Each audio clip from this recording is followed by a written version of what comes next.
once we push that on, you said wait about 10 seconds and then It this will should show. pop up, huh? And then I'm making a bit of progress with that, to get some money from the Rio Valley.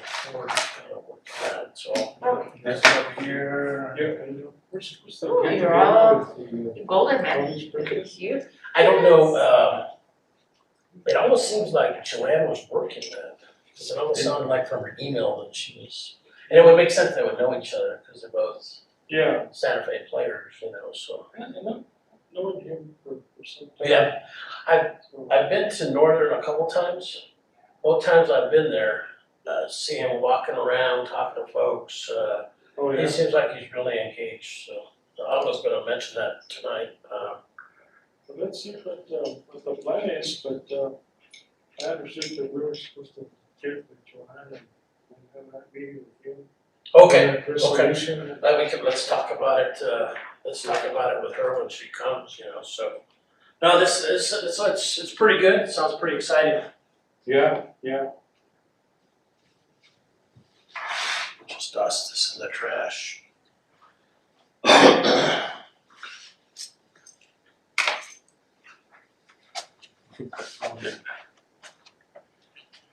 How you doing?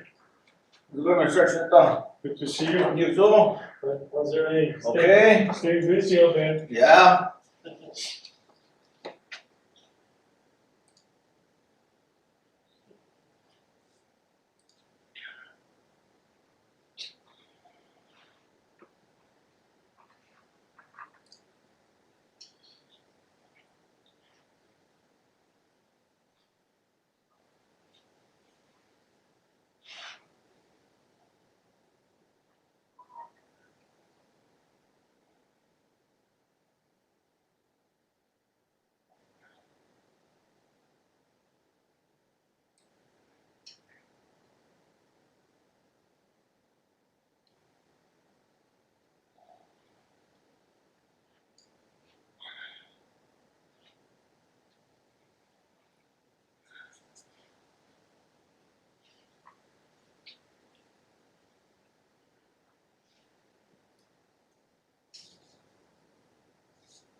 Oh, I had. She might have went into the back office. You know where that's at? No. She wouldn't go outside, she's more anxious to say hi. Hey, You know her by now. sit. Okay. Very good. She wants Okay, we're going home. She wants to be a politician. Well, she's got the basics down. So I don't need to know. I don't need to be here. Her promise, she votes for everything. No, that's, she wants to approve everything, you know, so. Yeah, you just wanna say, go ahead for everything. Hello, how are you, Mr. Alessandro? Fine, thank you.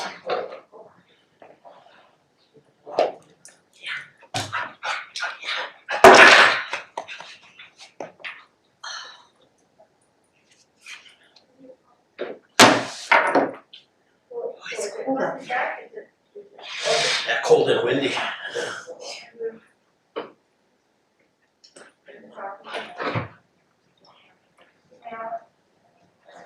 Oh, is that what you get? Maybe I threw everybody off by changing the date. Did you change the date? I changed the date Okay. and I had I just didn't catch it. well, I should have sent out a. And Is it and like, you, you I remember seeing your email and I Yeah. just saw the And I one. can't say too much. And I just saw the one and I figured, okay, that's the second Wednesday, and it just didn't do the math, you know, the 18th, Yeah, there's no way the Because 18th we could had be so the much second happening. Wednesday. we had so much happening with Yeah, Christmas and everything. Daisy, no, be nice, be We nice. have a left dog, so okay. Oh, I know. I'm sure. Hi, it smells, Happy yeah. New Year, everybody that I've seen. Yeah. So, so you were at the legislature? Last night we went to legislative dinner, Oh, they did. And VIP tickets cost me a little bit. It's my last hurrah because I'm passing the baton. I'm passing that Wow. baton, oh yeah. 8 years, 10 years almost. And it's doing it Who's anymore. gonna take over? What? I'm trying to recruit people, but they don't know.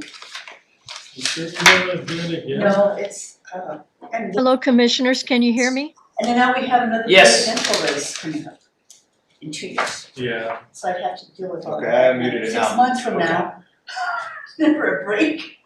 You know, all the elections are just back to back anymore. Can you all hear me? Who's on? Yes. Is that Elizabeth. Hi, Elizabeth?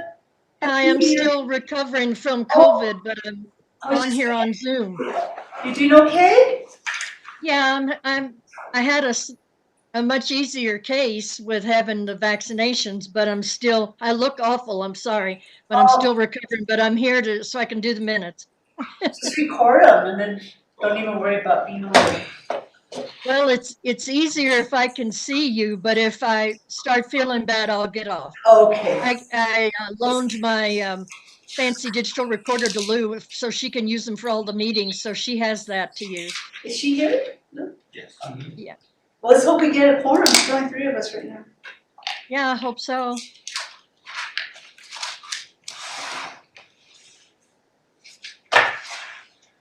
Francisco's usually here. He couldn't make it. You know, I changed the date. And so I think he had a commitment, he said. Oh, Who can't make it, Madam Chair? Commissioner Simbana said he could not make it tonight. Is he excused, ma'am? Yeah, he's excused, yeah. He's Okay, thank you. let Lou know.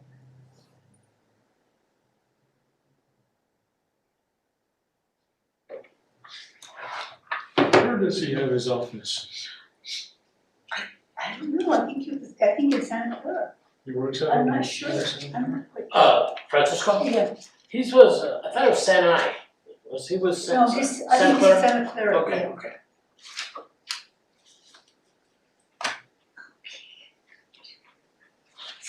What's the governor doing from her surgery? Who's- The governor. She looked good. I thought I was gonna talk to her. I saw her for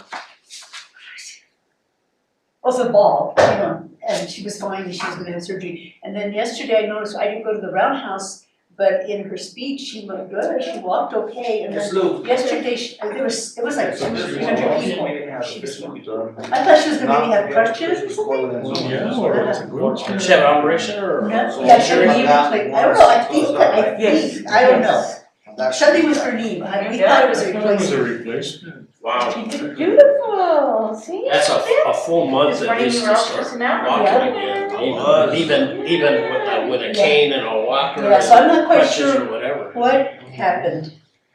I saw the news that she walked into the roundup, Yeah. maybe walking into Hi, the Carolyn. Senate, Hi, the Yeah, the Elizabeth. Senate floor for the. congressional. Hi.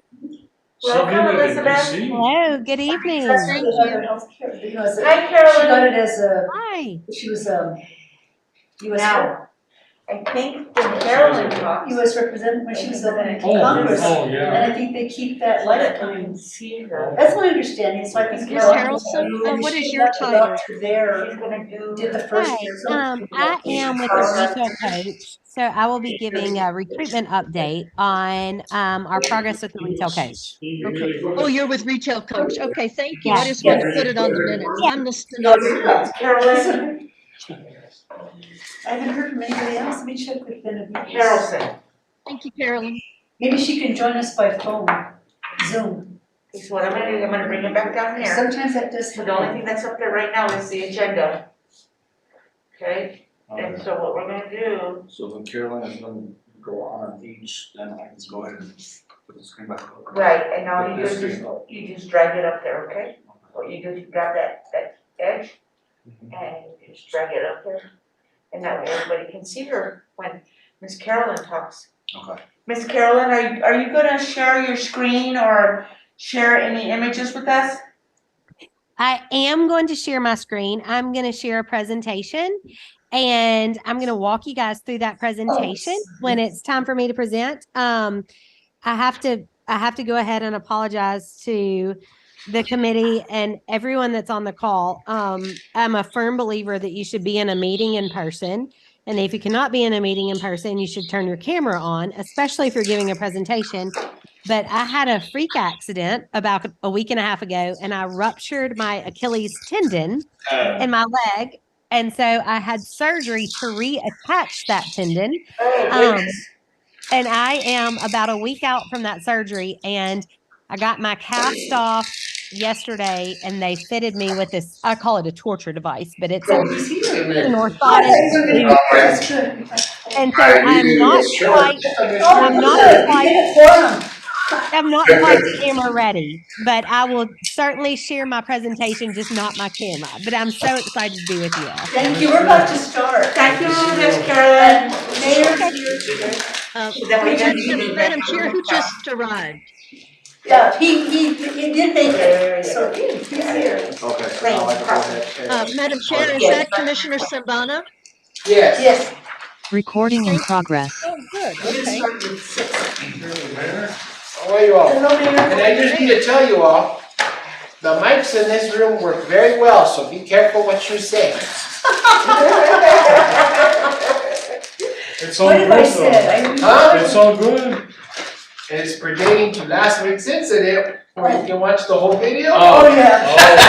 I'll tell you right now, this room picks up all the audio in I here. keep it very professional. We're all very professional here. We just had a discussion about it. We're gonna start. The mics are so good in here, you can hear the cuffs snap on the guy. Whoa. Yeah, I gotta watch that. That's like 400 views on YouTube already. Wow, I gotta start looking at that. Okay, Lou, we about ready to go? Yes, Madam Chair, before you start, Are you broadcasting it? It's on Zoom, but I'm hoping that Benavides, Commissioner Benavides and Commissioner Torres will join us. So, Toby, she told me you haven't given her water in 3 days. She just loves the special attention. That's what's making me feel bad. Is there any way that we don't keep track? yeah, let's go ahead and just make an adjustment. We should move up Yes, the retail culture. So, okay, so, we're gonna go ahead and start, let me get the meeting. That's what we're gonna do. So we will make some adjustments to the agenda, so we will have a guest. Okay, 6:04. Good evening, everyone. I'm calling this regular meeting of the Espanola Community Development Commission to order. Today is January 18th, 2023. The time is 6:04 p.m. Please stand, and Mayor, would you lead us in the pledge of allegiance? I pledge allegiance to the flag of the United States of America and to the republic for which it stands, one nation, under God, indivisible, with liberty and justice for all. Thank you, Mayor. We're going to go ahead and have roll call, item 3, Ms. Baker. Greetings, Madam Chair, Present. Chair Joanne Salazar, sorry, present.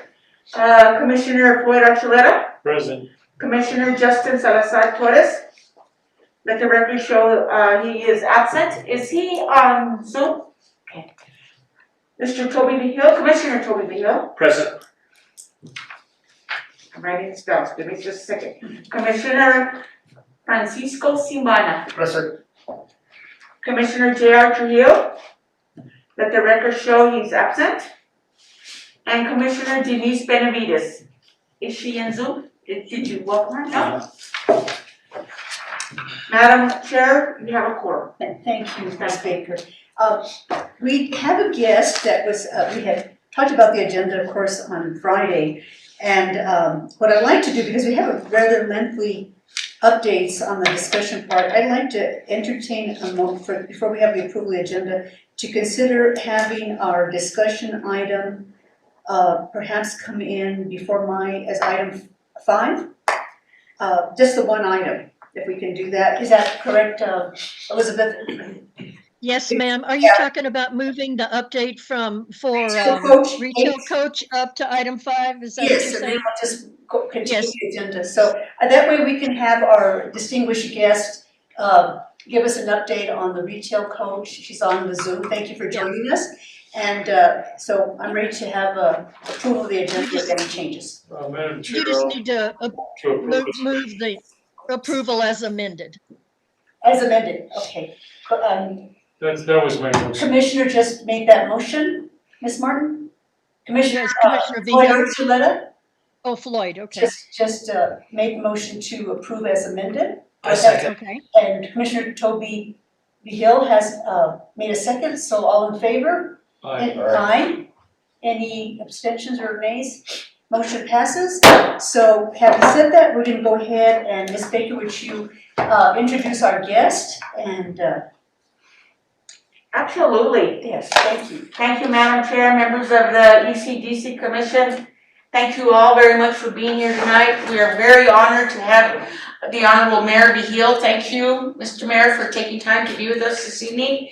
Vince, I want to thank you very much for your technical support. I really do appreciate all the help that you give me in the planning department and also in community development. So thank you very much.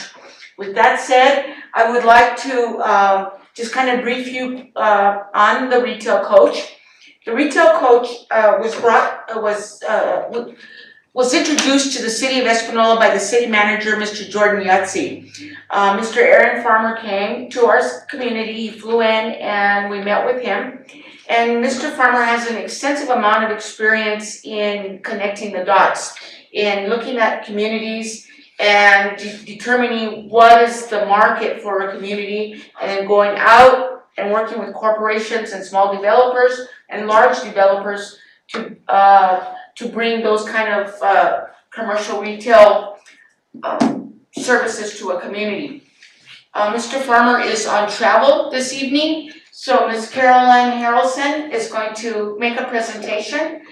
Ms. Harrelson stated that she recently had an accident and she had surgery, so I'm going to yield to Ms. Harrelson. Thank you very much for making time for us, Carolyn, and we moved you up on the agenda so that you could be the first to make a presentation, because I know you need a rest and get back to relaxing that leg of yours. So thank you very much, Carolyn.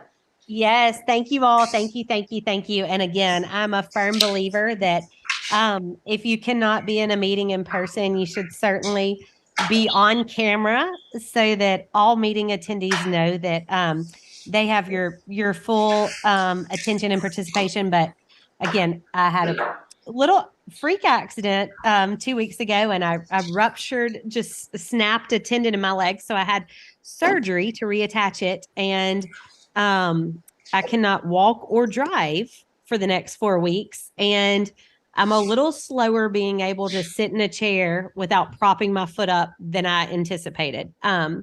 So bear with me, and I apologize for not turning on my camera, but you all will appreciate that I'm not turning on my camera. And with that said, since I am having to do this from my living room where I can prop my leg up, you may hear some background noise, and I do apologize for that. But we are so excited to have this contract with you guys and to be able to work with the city of Espanola.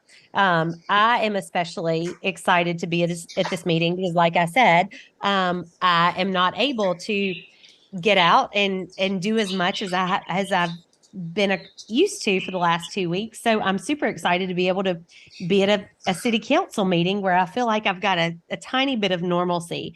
Aaron Farmer passes along his regrets that he cannot attend.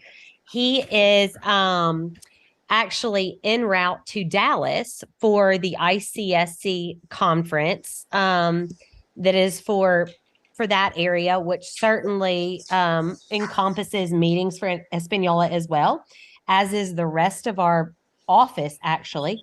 So again, I'm learning day by day how much I love my job when I realize the things I'm not able to do and attend. But I'm so thankful that I can be here in his place to give you guys an update. So I am going to share my screen here. And you always realize, it says host disabled participant screen sharing.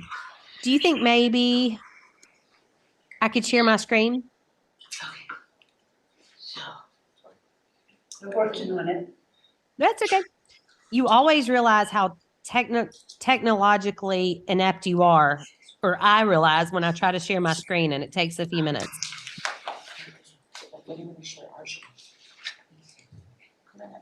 No, she shares the screen with you Okay, and then you accept it.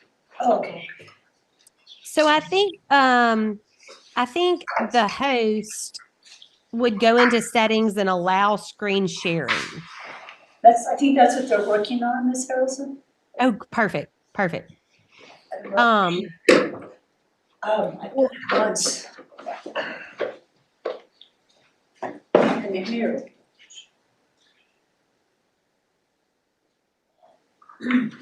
Give us just a moment, Carolyn. We're working Sure, on no it.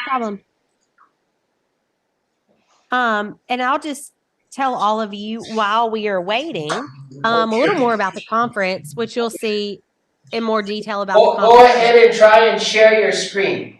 Okay, let me see. Oh, I think it's going to work. Let's see here. Okay. Making sure that I can go full screen here. Okay, I'm going to share that, and then I'm going to Take it up, sir. click this button. Take it up, yes. We have it, Carolyn. Hold on one moment. Okay, I'm going to try to make it full screen. Okay, is it showing up full screen? Yes, hold on one moment. Okay, sure.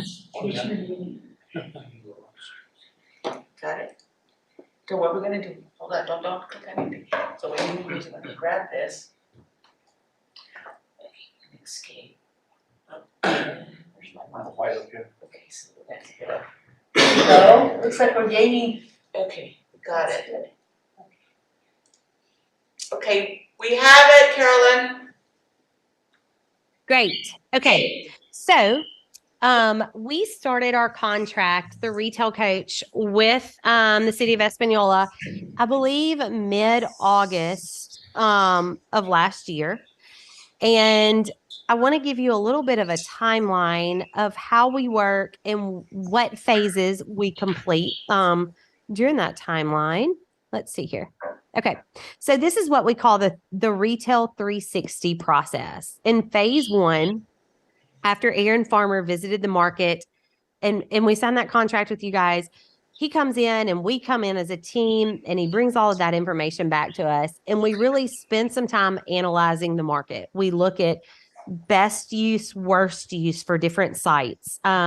We look at what retailers are a fit, what retailers are not a fit. We look at just how the traffic flows. I mean, everything and anything that you can think of, we look at where the housing is saturated in the market. So everything and anything that you can think of, we use all of that information to analyze the market, and then we determine retail opportunities. And so we try to figure out where the best opportunities are for retailers to come into your market. That includes phase 3, which is identifying development and or redevelopment opportunities, as well as looking at sites in the market that are maybe available or for lease or could be built on, so on and so forth. And just really preparing ourselves to talk to the retailers that we identify as our targeted match, to be able to just explain to them what the opportunities are in Espanola. Phase 4 is going to be identifying retailers and developers for future recruitment. And then phase 5 is marketing and branding. So we began this contract mid-August.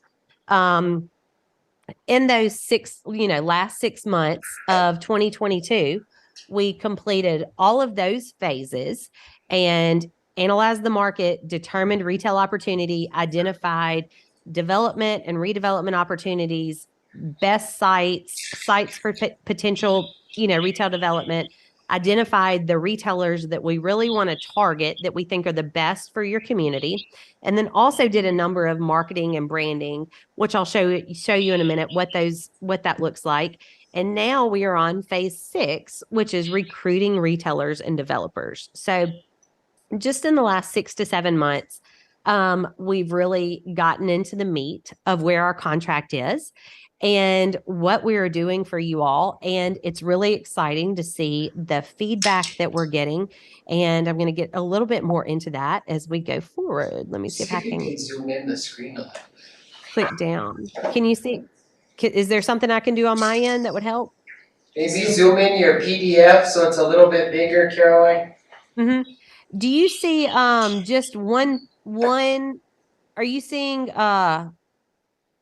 let's see here. Are you seeing one screen at a time or are you seeing the entire Just one slide screen. deck? Okay. Yeah, let me see if I can zoom. That I may have to, well, if I escape, I don't know that I can zoom in, but let me see if on the next side I can zoom in a little bit. Can you see that a little better? Possibly not. I can make sure that I share this with all of you. Let's see. I'm not sure in this particular, this is in Keynote, and I'm not sure if in this particular, If you guys can see it, I'm just trying to. Yeah. application. Well, what I can do is I can run through this presentation and then I can pull up some of these individual reports separately and I can zoom in on them. Would that work? Yeah, that'll work. Let's go ahead. Yeah, and then I can share them all with you guys via email as well. So retail market analysis, which is one of the first phases of our project with you guys, is we come in and we look at where you're pulling your trade area, which means where are consumers coming to Espanola from? Who is coming into the market to shop? Where do they live? How do we do that? How do we see where they live? You've probably heard this before, but I'll tell you again. Sounds a little big brother, sounds a little scary, but we look at that information by cell phone data, right? So if you have an iPhone and you look at your iPhone and you put in an address and you ask Siri if Siri can give you directions, Siri will likely say it is 21 minutes or 2 miles from your home or whatever it may be. Siri knows where or Google or Apple, not Google, Apple or whatever it is, knows where your home address is based on your nighttime location. So where you usually spend the hours of 8 p.m. to 5 a.m. or something like that. And so if you're regularly at that place at that time, then that is how mobile data knows what your home location is, which then triggers mobile data to know what your zip code is. Now, based on zip codes from mobile data, we know that people are regularly shopping in, traveling through, spending time in Espanola from all of these areas. So you can see what a large trade area this is. I mean, you go north, you go south, you go east, you go west, you see you're pulling off of 280, 285, you see everywhere that you're pulling off of. And you guys, we know the traffic counts of these.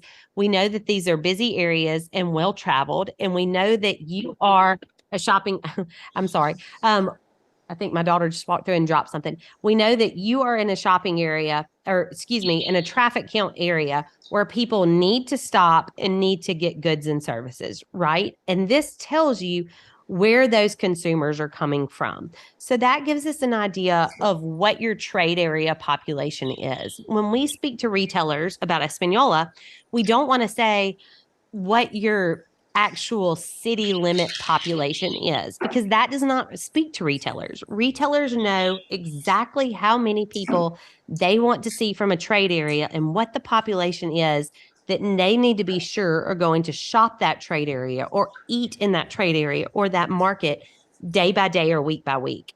And so we don't want to tell them, and they're aware because of how this works. They don't look at just what the city limit population is. They look at where the pull is day by day, week by week, and traffic count.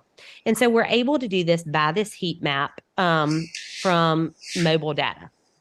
Now, Based on those retail trade area demographics, we're able to look and see what the growth trends have been and also what those demographics actually speak to and are for the consumers that are shopping in your trade area. So you can see one huge thing that retailers and restaurants want to see is growth in a trade area or a market. So in 2010, your trade area population, which again was pulling from that just kind of, I mean, it's not a circumference, but that area that we drew, 2010, it was 89,000. 2022, we saw growth to 91,000. Estimated 2027 growth of another 1,000 people in the trade area population. Is that a huge growth? No. Is that a growth that retailers want to see? Absolutely. And so that really speaks to retailers. Another thing that we look at and the retailers look at is educational attainment. And so, if you've got graduate or professional degree, or if you've got some high school, that tells us what retailers that we want to focus on. So, to put it bluntly, that tells us if we're looking at a Dollar General market or if we're looking at an Apple store market, right? And you guys know, and we know what kind of retailers your actual needs are, but these are the numbers and the statistics that speak to the retailers to tell them if it's a market that would fit for them. Okay. Again, income, these incomes are really great. You can see that these are incomes that speak to retailers, and it tells the retailers that you guys are next level and ready to grow, structured to grow, and have a consumer base that is going to be spending money on goods and services. Same for age, same for race distribution, It speaks to what your trade area is and what your consumer market is. So going to the next phase of our contract of retail recruitment is marketing and branding. We can speak to these retailers all day long, but the retailers want the information that I just showed you on the last slide put into a pretty little package, right? We all are so used to, especially in the days of social media and just websites, online, everything. We look at an infographic or we look at a picture that's the size of an Instagram post, and we expect it to tell us everything that we need to know, right? Gone are the days where everybody wants to scroll through and read and see all the things. And so we're aware of this. We are aware that retailers don't want to scroll through pages and pages and pages of reports and data. So we put the information on Hispaniola into a marketing package. We do a one-page marketing flyer, and then we do another demographics profile that may be more information and does have, 10 pages and whatnot on the psychographic profiles. But we definitely want to make sure that we market and brand you. We put your logo, the city logo, at the top of it so the retailers can see their logo as well as your city logo and start to just kind of visualize themselves being in the market. And anyway, that's a big part of it. And I'll show you what that looks like in a few minutes. We also do retailer specific marketing packages, which I mentioned a few minutes ago, which just puts our logo with theirs and then also shows them what the income potential for that specific retailer would be in your market based on how much your market is losing to other communities for that type of retail category. And then we do development and redevelopment site profiles. This is something that we're focusing a lot on right now with our contract with you guys, is focusing on building up those site profiles to show the best areas or the best acres or the best lots for development or for lease in your market for retailers. So if a retailer tells us that they may have an interest, the next thing that we need to follow up with right away is to send them a site profile telling them where they want to be in the market and why. And so we're really putting some focus on gathering all of that information to make sure they have everything in front of them that they need so they can move into the market. I mean, ready, sitting on go. And then developer marketing packages. There's also a focus on finding developers who are looking to do something, because you can walk into any community and see opportunity, but any of us can look at an area that is ripe for opportunity, but think if somebody would just come in right there and put in something, I know 3 or 4, retailers or restaurants would go in and sign on. And so that's something that we also focus on, is our relationship with different developers to try to put these packages in front of them and see if we can get some developers to make some movement in the movement in the market as well. And then lastly, retail conference marketing materials. And so Aaron Farmer, as well as the rest of our office, is going to be at a conference in Dallas tonight through Friday, where these one pagers that I'll show you what they look like, they'll be handing those out when they speak to retailers on behalf of your community, marketing you 24/7. And so this is what that looks like. This would be a one pager. This is our market profile that we put together for you guys. At the top, you see it shows that heat map of where you're pulling your consumers based upon the cell phone data from people's home location. No, we can't see that it's Caroline Harrelson at this address in this town, but we can see that this many people from that zip code shopped in this market however many times a week. So that's how it works. Sounds a lot scarier than it is. And then we put those demographics at the bottom. On the back, which you see to the right side, we do the kind of visualization of what other retailers, national retailers, are in the market and where they are. It speaks to retailers about who is already in the market, right? And so sometimes we talk to, let's see, I had a conversation. Who was it with the other day? I think it was with Wendy's, for example. I was talking to Wendy's about a certain a client community. And I said, we would love to see you guys there. What would it take? Would you be interested in this site? And he said, you know what? They don't have a McDonald's yet from the information that you've sent me. This is a McDonald's market. And then tell me how McDonald's does and call me back in 2 years, because we want McDonald's to go before it can be a Wendy's market. So this just tells them what retailers are there, if it's retailers on their level, if it's retailers that they usually co-tenant with. And then they can look and see how those retailers are doing, as well as where those retailers are locating. So it gives them an idea of, what the retail kind of corridors and strips are in the market. And then we zoom out at the bottom of the left and give them just kind of a snapshot of a map of where you are in relation to the region or the state or whatever it is that makes the most sense. Moving on, one thing that we do is a retail demand outlook. And so this says just how much demand there is for this category. At the top, for example, is motor vehicle and parts dealers. So this would be like your Napa or auto, Advance Auto, or things like that, right? So this tells you 2022 demand, pretty darn high, tells you what the growth is based on comparing to the 2027 demand and future outlook. So you can see furniture and home furnishing stores, yes, there's a demand, but motor vehicle and parts dealers, much, much larger demand. So that tells us that that's a retailer that is needed, and that we can present this to that category of retailers and show them what the actual future outlook looks like. So we do this based by each different retail and restaurant category.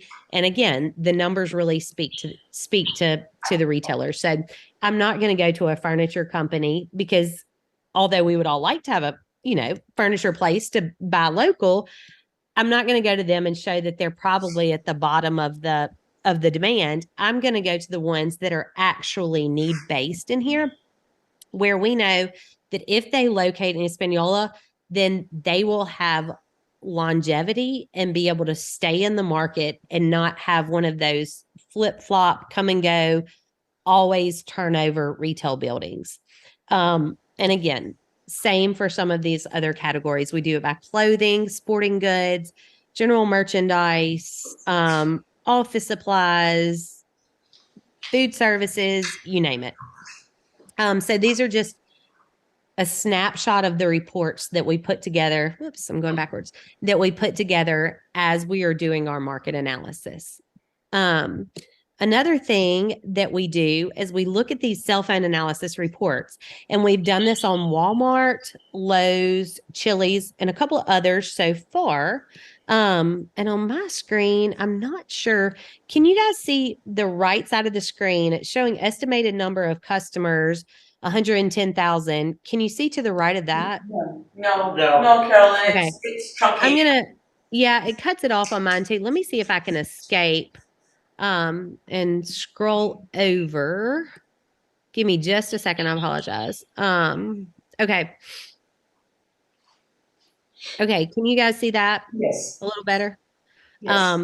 And I apologize, but anyway, so we look at Lowe's, same cell phone data, same technology that we use to see how many people are visiting the market, except for now we can see if Caroline Harrelson's cell phone is listed at this address from her home address, how many times does her cell phone now ping to this cell phone tower by Lowe's, telling us that she was at Lowe's and how regularly, right? So we see this in the news all the time. We see it right now with, murder investigations and things. That's the big topic. How often people's cell phones are pinging. Well, we don't have person by person specific data, but we do have overall data. So we can see that there were an estimated number of specific customers, which would be 110,000 specific people visiting Lowe's. And if I scroll down, you'll see that this is from the period of August to July. So this is about a 1-year period. Estimated number of visits, 642,000. Now, why is it 110 specific people, but 642,000 specific visits? Well, say my husband is one of those 110,000 customers. His number of visits is going to greatly increase the number of visits, right? Because he's a frequent visitor of Lowe's. So we can see who's going to Lowe's, how regularly. And then we can also see what times of day that they're going, what the peak months are, and how this retail trend and consumer data is trending. This was especially helpful for us during COVID, but it's also helpful for us to see what weekend visits are, what, days of the week visits are, maybe even after work hours visits are. Just so much helpful information that retailers really pour over when they're making their next decisions. Now, when we look at these cell phone analysis reports, again, we do that heat map, and this is what the heat map looks like when we draw our retail trade area to see what your market is. The red parts are in reddish orange. I know it looks like a radar from weather report, but the reddish orange areas are the ones where we have the most frequent visitors coming from. But you notice the blue visitors are also in the market with frequency. So you can see how far north, how far south, east and west you've got visitors coming from. So this is how we drew our retail market trade area. Obviously, we didn't go as far north and south as we could have, just realistically knowing what those visit trends look like.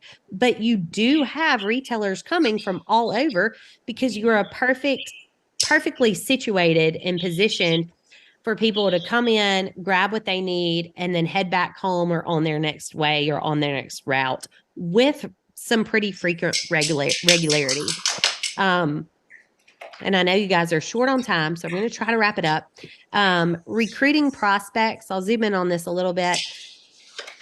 Next stage in our process is we look at the retailers that we feel are matches for your community. So if we zoom in on this a little bit, you'll see, we've got Applebee's, we've got Cato, Five Below, Burke's Outlet, Buffalo Wild Wings, Quiznos Subs, Panda Express, Tractor Supply. There's a coffee one on here somewhere I saw earlier. Wyndham Hotels and La Quinta Hotels are both on here as well.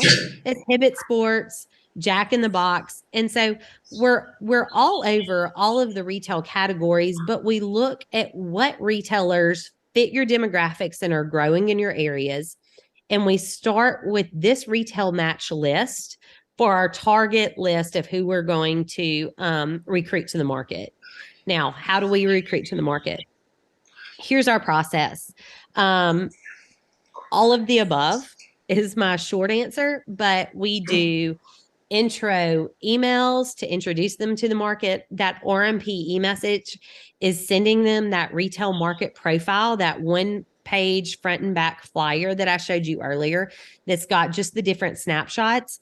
My colleagues make fun of me a lot because I will text a retailer more often than I will leave a voicemail. And sometimes if I haven't gotten an email, I'm of the generation that I don't want a voicemail. If you need something, just send me a text message because my voicemail box is usually full and I forget to listen to them. So just send me a text message. So I'm like that with our retailers that we talk to. We see these retailers with regularity at conferences. We're on the phone in communication with them. We do virtual kind of Zoom market tours with them a lot. And so our focus from the retail coach is really, look, we want to be able to pop in a retailer's inbox and we want them to know that if they are hearing from us about a certain market, that it's a market that we truly believe they would do well in instead of just a cold call, because we have sent them other markets that they have had success in once they located. And we've not only done that, but we've sent them the best site in the market that they were actually able to build and develop on. And we took all of the in-between out for them. And so we work to develop those relationships with our retailers. You'll also see, personal call, handwritten note, somewhere surely in here at the top, you'll see retail conferences, which is that's where Aaron and the rest of our team is today through the end of the week. So how do we speak to the retailers? How do we get in touch with them? These ways and all of the ways. Thank you to technology for us being able to do that, but that's the best way that works. Industry trade shows, which is some of our retail conferences, this is kind of what that looks like. We have booths, and at our booth, we will have meeting after meeting after meeting with the retailers. We'll put the market profile in front of them. We'll put the demographics in front of them. We'll pull up our computer or our laptop. We'll show them the best site in the market, and just talk through all of this and do whatever we can, however we can, to convince them that they need to be in your market and on their growth strategy now, or if not now, what we can do to best position your market so it will be on their growth strategy in coming years. So I apologize for the wordiness, but I am here for any questions and any follow-ups. Caroline, this is Mayor John Ramonte Hill. Before the commission dives into some questions, can you talk about some of the potential? I know you talked about the list of the matches, but Aaron has also been communicating with Jordan and Lou about the businesses that are interested. Do you have any updates on that to share with this committee? So I can, a couple of notes on that. I know that number one, this is being recorded. So do you want me to speak to specific retailers if that is, well, let me rephrase that. Sometimes we don't like to say specific retailers that may not be in an executive session or a private meeting, because our retailers don't want their competition to know that they're looking at sites in the market, or the property owners to know they're looking at site in the market and that property price jack up. So I can speak to specific retailers. However, instead of saying specific retailers, I can tell you that we are having very, very positive conversations. I think that's, Yeah. is that good for you guys? Yeah, I Yeah. wanted to get a little bit more, but I understand the Trade legalities. secrets, Yeah, yeah. yeah. So to speak to that, and not to be a level of vagueness, and I'm more than happy this evening when we finish to just send the mayor or any of you an email that maybe you could forward or amongst yourselves or provide a written report at your next meeting that's confidential. But we have had very productive conversations with some QSRs, which are quick service restaurants. Now that's and I'm not saying any specific one. I'm just putting some into a category for you to think of. That would be anyone like Dunkin' Donuts is a QSR because they're a drive-through quick service restaurant, right? A fast casual restaurant would be a Schlotzsky's or a McAllister's. A sit-down restaurant, casual sit-down restaurant would be our Darden brands, which are Olive Garden, Longhorn Steakhouse, and several of those. We have had very good, promising conversations with restaurants in each of those categories.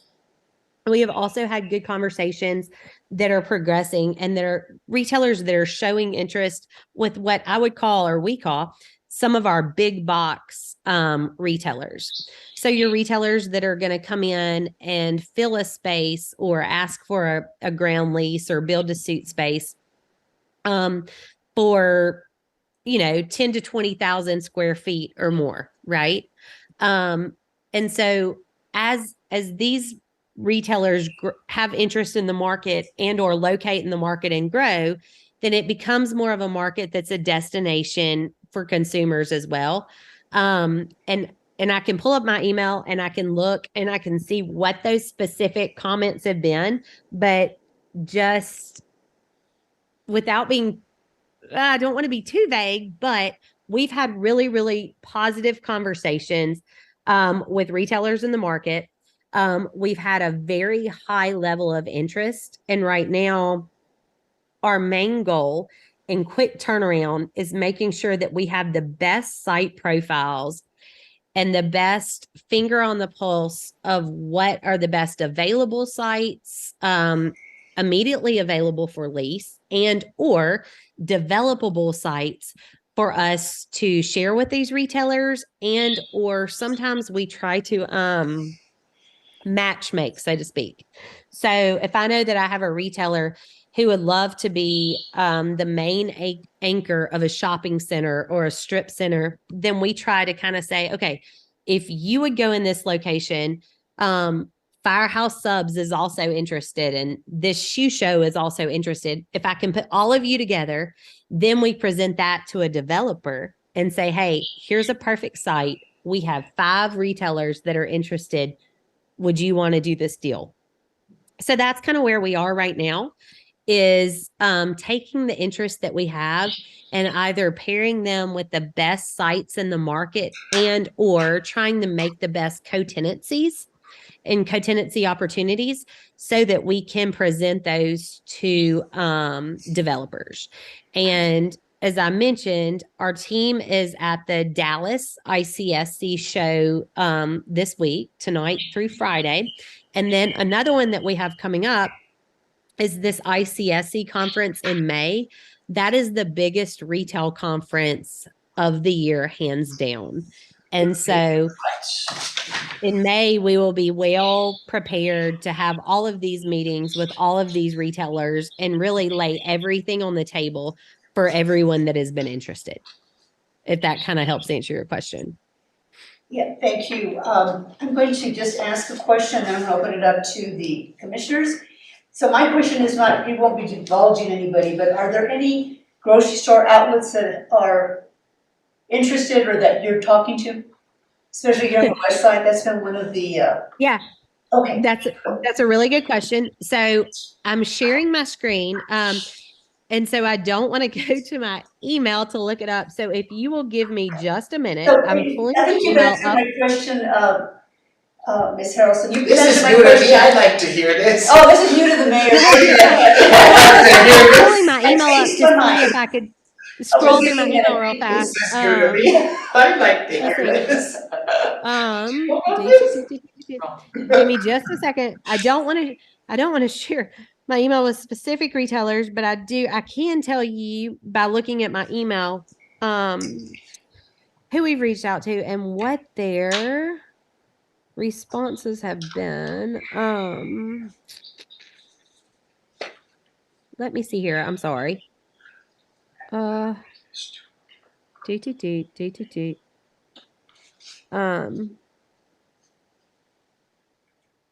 Okay.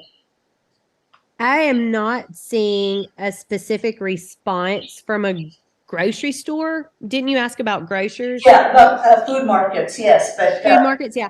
I'm not seeing a specific response from a food market or a grocer, but feedback is the best. I mean, we show you all these demographics, we show you everything, but you telling us what you really, really need in the market is the best also gauge of how we move forward.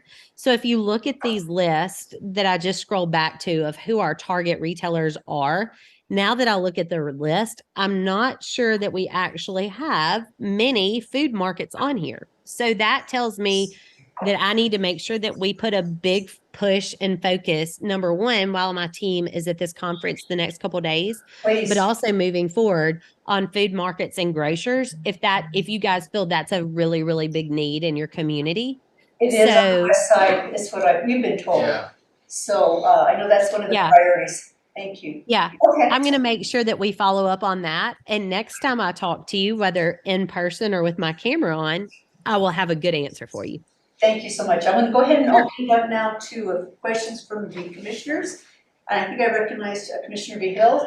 I got a few questions. Let me try to start out with the easier ones and kind of go to more of the challenging ones. But Yeah. You can stay with the easy ones. I'll be okay with that. Let's take, let's see, 3, 6, about 3 minutes each. okay, all right. Please, thank you. So, do you do anything as far as benchmarking, comparable cities, currently, future state, desired is the first question.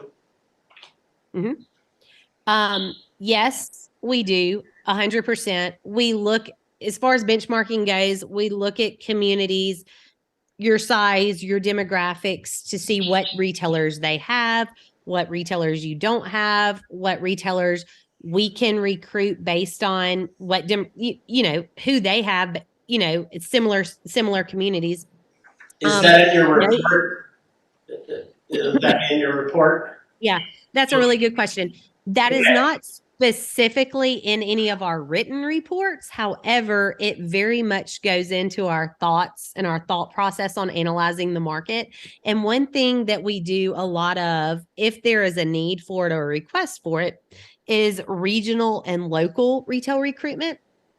So a lot of times when we talk about grocers or food markets, for example, we may not have the best luck with, let's see, Walmart Neighborhood Market, Publix, Kroger. I mean, some of your bigger, some of your bigger Yeah, that's national grocery stores, that's going to be part of the more difficult equation. right? Question. Exactly. Really And so the what Walmart, we do, the Walmart Neighborhood. cannibalization. when we get to that point where we're hitting our head against the wall, so to speak, with the grocery stores, and we realize the national guys aren't going to cannibalize or don't feel there's a need because you've already got the Walmart or whatever it is. That's when we go regional, and that's when we look regional, and that's when we look 30 miles, 60 miles out, and we look and we see Vowels Marketplace has 3 different locations within 120 miles of you. I wonder what it would take to get them to consider, and it's not Vowels Marketplace, but just to give an example. So let me move on. So Can we talk to them? Current, you answered it for the current, but what about the future? Tell me a little bit more what your question is. So let's say a future state, and where I'm headed with this is how much are you integrated or looking to integrate with some of the current planning that Espanola has? Oh goodness, 100%. So glad you mentioned that. Our recruitment plan is twofold. So each of these retailers that I have on the screen, plus additional retailers that we add just constantly, kind of as our contract goes on. So let's say that Applebee's or whatever gives me a no.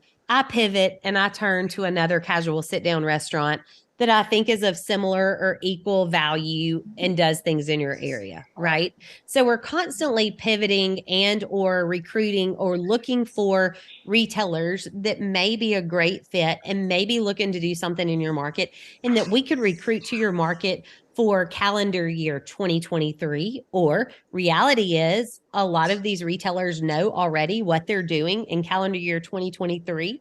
When we're talking to them, we're trying to get them on their growth plan or get you on their growth plan for 2024, right? But one thing that we get back from retailers is, they're not on our growth strategy right now, but check back with me in 2 to 5 years.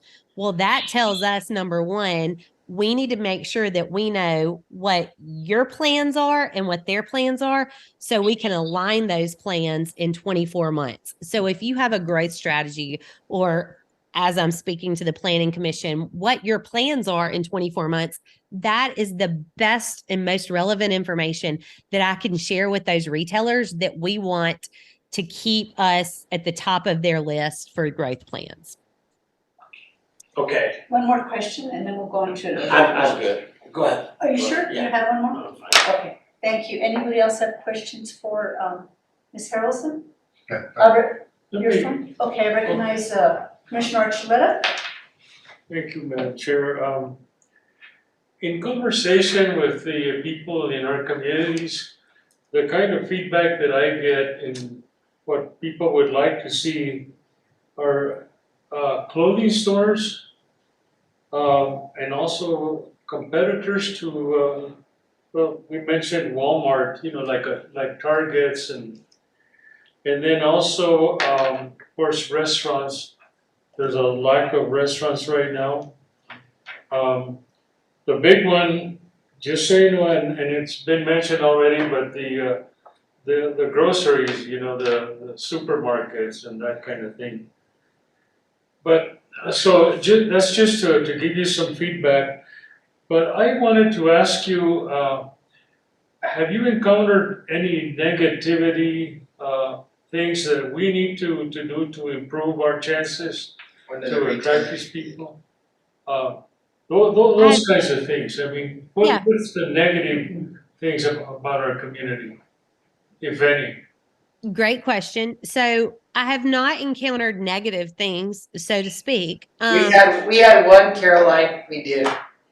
Oh, well, We did, it was based around shoplifting numbers and the crime aspect, and so one of the businesses that's on that list. we did have that actually. I do. Yeah. We did. I think it was the crime statistics in the market. And I want to say, and I can look back at my email, but and this is feedback. I mean, this is blunt feedback. This is honest feedback. But I want to say, someone said they would not even open, a location in the market, simply because if you do a simple Google search of Hispaniola and you look at crime statistics, it is, I cannot remember how many times above the national average. So to be honest, those statistics do speak. And that franchisee or whomever it was said, I would not open a location there, so I wouldn't put my employees at risk. And, or I want to say, then that brings up the question of shoplifting, theft, so on and so forth. And so that does play into it. So that is a negative. I don't have the magic answer for how we combat that. But I can also tell you, I mean, you spoke to wanting someone who can be a competitor to Walmart, like a Target. As much as we try to get our retailers to look at the trade area population, right, which was that 89,000, 90,000, growing 92,000 population area based on the trade area. If we look at your actual demographics, Target needs its consumer base to shop there 3 to 4 times a week, right? And so your trade area may not be shopping in your market 5 times a week, enough to keep a Target open. Right now, Target is doing college communities and metro areas. And that's really where their growth plan is. So we're not going to be able to find a competitor for Walmart, so to speak, as frustrating as that is. What we are seeing growth in is your Burke's Outlet, your Bell's Outlet, Five Below, some of these other larger areas that are big boxes that take up that big box space, and they're easier to run in and out of for something, and they have that kind of bargain feel, which we're seeing a lot of growth in right now. You mentioned also clothing. Clothing had a sharp decline during COVID across the country. And so, I mean, you look at any headline, you go to a metro area, you go to a large city, clothing is closing a lot of brick and mortars. Why is that? Why aren't they building back? I mean, you saw all of your J.C. Penney's and different things close, and those were a lot of clothing locations. Well, I, for one, am recovering from surgery and have been home for a week and a half now and can't drive. And Amazon Prime delivery, if it wasn't my best friend before, certainly is now. And so clothing stores just can't compete unless it's a local boutique and they've kind of got that niche. These department stores cannot compete in smaller communities. And honestly, they're having a really hard time competing in larger communities as well. So your Burke's Outlet, your Bell's Outlet, and some of these others are kind of meeting your department store needs by providing goods at discount prices and having a little bit of everything. So you'll have a small menswear section, small women's wear section, small cooking section, and cover everything. But we are not seeing any big uptick in clothing stores right now. And that's just a national trend. Thank you. Yes, one more question. Just for real quick, Elizabeth, I work with the workforce organizations in our area, and I wanted to ask you, was there any workforce concerns that you're getting, and also just to let you know that we've identified healthcare, hospitality, and IT trades as the 3 types of careers or needs that we have in the area. So those are the 3. But Yeah. the question was, do we have the available workforce that people are asking for? That's a really good question. You mentioned hospitality. So I do, sorry, my brain's kind of all over the place. I did not mention earlier when you guys were asking about specific retailers, but we are having really good conversations with a hotel group right now. So I do want to put that out there. But also, as far as workforce goes, we have not had that specific negative or just basic feedback yet or right now. And I say that because I have gotten feedback recently from a grocery store in another client community that they think it would be a great market, but they do not think that the workforce population is there and or they could attract the workforce that they needed. And this was a local regional grocery store. So yes, those things are certainly looked at. I have not gotten that from your area, but again, this is something that we saw happen with COVID, and the country really hasn't bounced back from yet is the workforce population and people really getting back out into work and working for minimum wage or really making that hard-earned dollar or whatever it is. And so that's certainly something that retailers are looking at in different communities. But thankfully, that has not been a negative that I have heard for your market lately. And if it is, I certainly want to reach out to you and make sure that I have everything on your workforce training and what the availability is there and what the different classes are and the just different ways that you could have that community corporate relationship with if there were to be a retailer that wanted to locate and wanted the community to help them find their, you know, their next staff. So yeah. Thank you. Thank you. Thank you, Ms. Harrelson.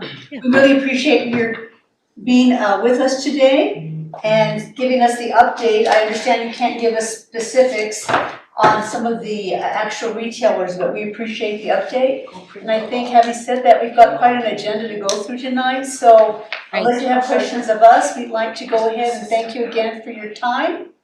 Certainly. We'll be in touch with the city leaders, and as chair, I have been invited to some of the meetings. I'm trying to keep our commissioners here with the development commission up,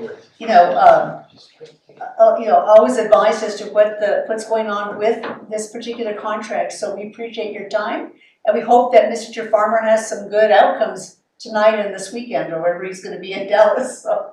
Absolutely. And we will update you all. And thank you so much for your patience through my long presentation and your really good questions. And we will keep you all updated and looking forward to everything great that we feel like is going to happen in the market. So thank y'all and have a great rest of your week. Thank you.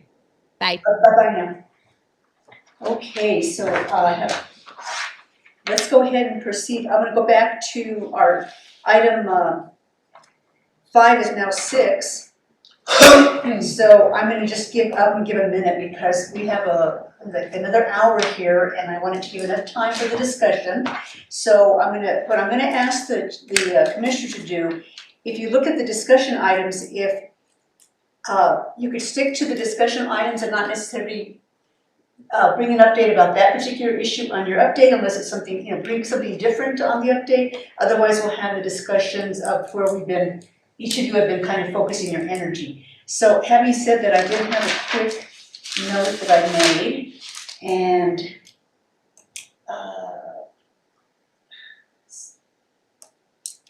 I think the thing that I did want to update on, one that would be I won't be repeating myself. So I did attend the welcoming reception for President Hector Valdez on January 10th.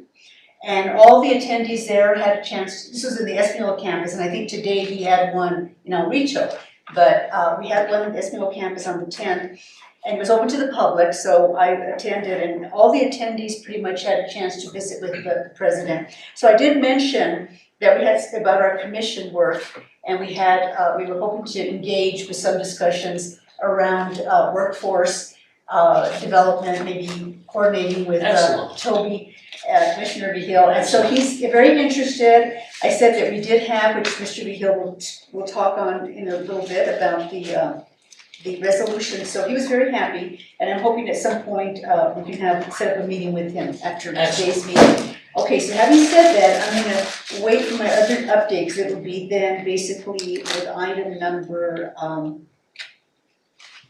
Let's see, what was my item?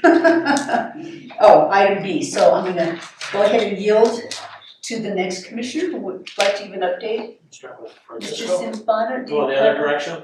Do you have an update that's not going to be in discussion that you want to mention? On the housing? Well, I'm asking if you have an update that's not in the discussion item areas. If it's different, if you want to give us an update. Otherwise, we'll wait for your discussion in the discussion section. Okay, thank you. Mr. Archuleta, any update outside of what may be in the discussion? Just having to do with workforce. Okay. Just wanted to inform you that we are our workforce board is organizing a conference. I've got some information that we're handing out tonight just to make you aware, and hopefully you'll have an opportunity to attend. I think there's a lot of good information. The laboratory is represented as well as the governor and our lieutenant governor. So we're going to focus our discussions on healthcare, hospitality, and IT trades that seem to be the most needed. What's it again? When we get to that, It's on your What's it? healthcare, Oh, healthcare, hospitality, okay. and IT. here, this is one of the So, things I was passing out. Hopefully we'll get some participation from the city as well. That'd be great. So, Yeah. Should be IT. so just quickly, that is information for you. I'd like to also quickly commend the mayor and Ms. Baker for your participation on coffee break today. I was able to listen to it, and I'd like to commend you on the information that was communicated. It was great, and I appreciate you being there, and I'd like to just compliment you. Thank you, Commissioner, thank you. Thank Do you have an electronic copy of this? Yeah, I can email it to you. I do. Can you send it to me? I'll send it right now. This conference? Yes. Yeah, cause I got Some snacks couple and pass people them I have around. to pass, forward to. Okay, so then having said that, Commissioner, thank you for this wonderful information. Looks like an exciting conference, certainly some of the items Yeah, that I we're would talking love an about. electronic copy of this. Okay, so this, Mr. Sambana said he didn't have any other particular updates, so there's no public comment, I don't have anybody here that has signed in, so we're gonna skip that, or we're gonna go past that. Discussion, so now Can we're, I do one? oh, public comment? No, the commissioner update? Oh, I'm sorry, my apologies. No problem. Okay. I'm teasing you. Yes, Commissioner, did you? So I got a few things I'd like to just throw out Okay. that are in addition to the discussion topics. I think the first one I'd like to flag is I was driving home a couple nights ago from the travel center to my house in Espanola, and I noticed a lot of lights were out. I'd just like to flag that for the commission. It seems like there's a lot of city lights out. So just a point that I'd like to make. I'm sure you guys will work that. The next thing is I'd like to commend the mayor for the last month for his statements on catch and release and help from the state police there. Thank you for that. I really appreciate it. You weren't here last month, but I also commended you for the efforts on the panhandling. So thank you very much. Thank you for letting me bring Daisy here. She's always voting for everything, so. She's gonna help us make it work. Yeah, exactly. And one last thing that I'd like to request is I've been speaking to a gentleman by the name of Brian DeAndrea. He is president of TechSource. His last name again? It's DeAndrea, D''A''Andrea. Okay. He has expressed an interest in coming to brief the ECDC on some of the things he's doing. TechSource is one of the subcontractors with Triad, so they're a small business, and he is very interested in economic development for Espanola, reaching out to the community and see how we can integrate. So he would like the opportunity to come speak to us. So I'd like to suggest him for a future agenda item. He asked when the next meeting was. I told him February 8th, and he said he could work it, but we got a lot of stuff going. Okay. That's it. Thank you, Commissioner Vila, and I appreciate that update. Thank you so much. We'll just move forward, and I did leave one thing out, and I will just mention it.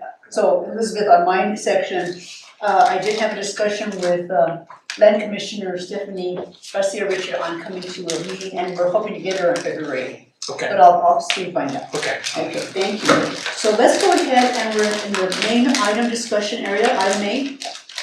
And it's going to be, the first item A is status on housing development with Commissioner Benavides and Commissioner Santana. So you have the floor, Commissioner.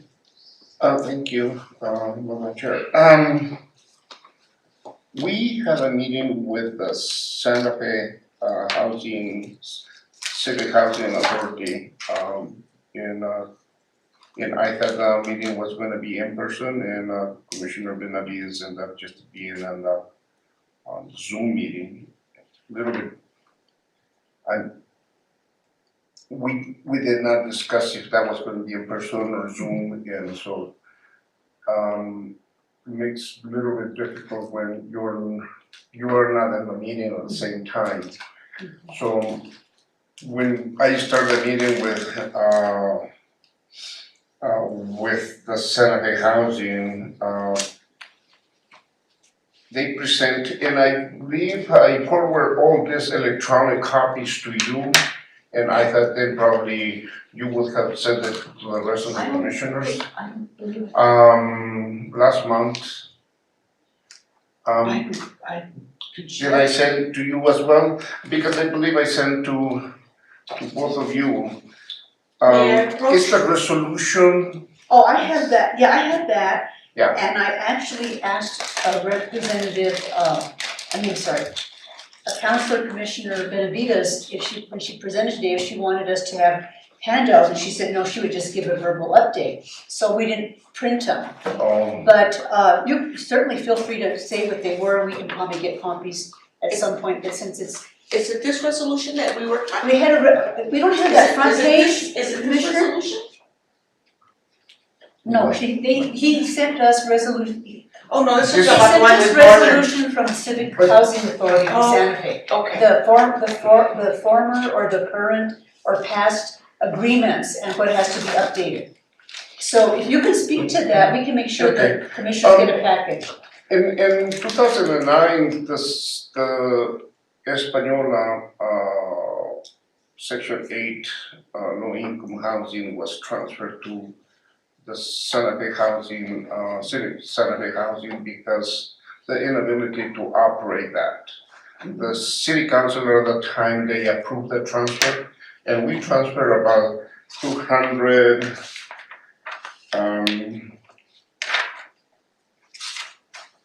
204 units to them, and around all of the funds that are gonna be. I was not clear at the time that if the transfer was gonna be perpetual, and that's when the last meeting before I went to meet Mr. Romero, I mentioned to you that my interest was trying to find out how many of the residents of those low-income housing were serving to the local people and they were not coming from other cities. Mr. Romero couldn't answer me specifically to that, how many of those people are from Española or local from here. They said as soon as they put the application and if they qualify, they're approved to come into those units. So, Commissioner, Madam Chair. Yes, I recognize, Mr. Is this just the Section 8 that was transferred? Or The whole thing, all the units were transferred to all of them, the units, not just? all units. And now, looking into this more in detail, the agreement then had produced was those units now belong to the Santa Fe No, Civic. that's not correct. They're managed by them, but we still own the property. Have you seen this documentation? We still own the property, cause it's a big thing going back and forth. Oh, We still own them. well, They're still in our legal name. The properties all still belong to the Oh, which city. properties are you talking about? Pajarito, Kaya Duran, Apple Valley Housing Units. Okay, So yes, it's kind of very weird. They're maintained and managed, but we still technically own you them. own them, but you're not responsible for Yeah, maintaining them, and that's one of the problems that we're having. Yes. Okay, And so maybe that contract's different, but as far as I'm aware and what everyone here and the understanding is we still retain the ownership of those facilities. I don't, cause there's no record of any deed given going out that we conveyed ownership. Well, this paperwork is different, but I guess, you know, you folks, I mean, and that's the reason I request this document from him. I needed to find out what kind of documents were finally issued by HUD, because eventually those properties were developed by HUD and it was funded by HUD. So, and it got my meeting because I got an emergency call from my office, I had to leave. But at the time, the Commissioner Benavides had arrived in the Zoom meeting and she took over from that. I really don't know what it took place after I left, and that's what I said, you know, Commissioner Benavides will do the presentation, because today I had my board meeting tonight and I was able to cut my board meeting quick to Okay, be able to thank come you. over here. So, Okay, thank you. I know that she sent me all the old agreements, and I think the most important thing from that was that they're willing to come back and work something out to transfer the housing trust, or the I don't know if it's housing trust or the housing responsibility of the maintenance back to the city, but the city then has to develop the agreement. And so that's my understanding of that housing trust, or the housing with the Santa Fe City County.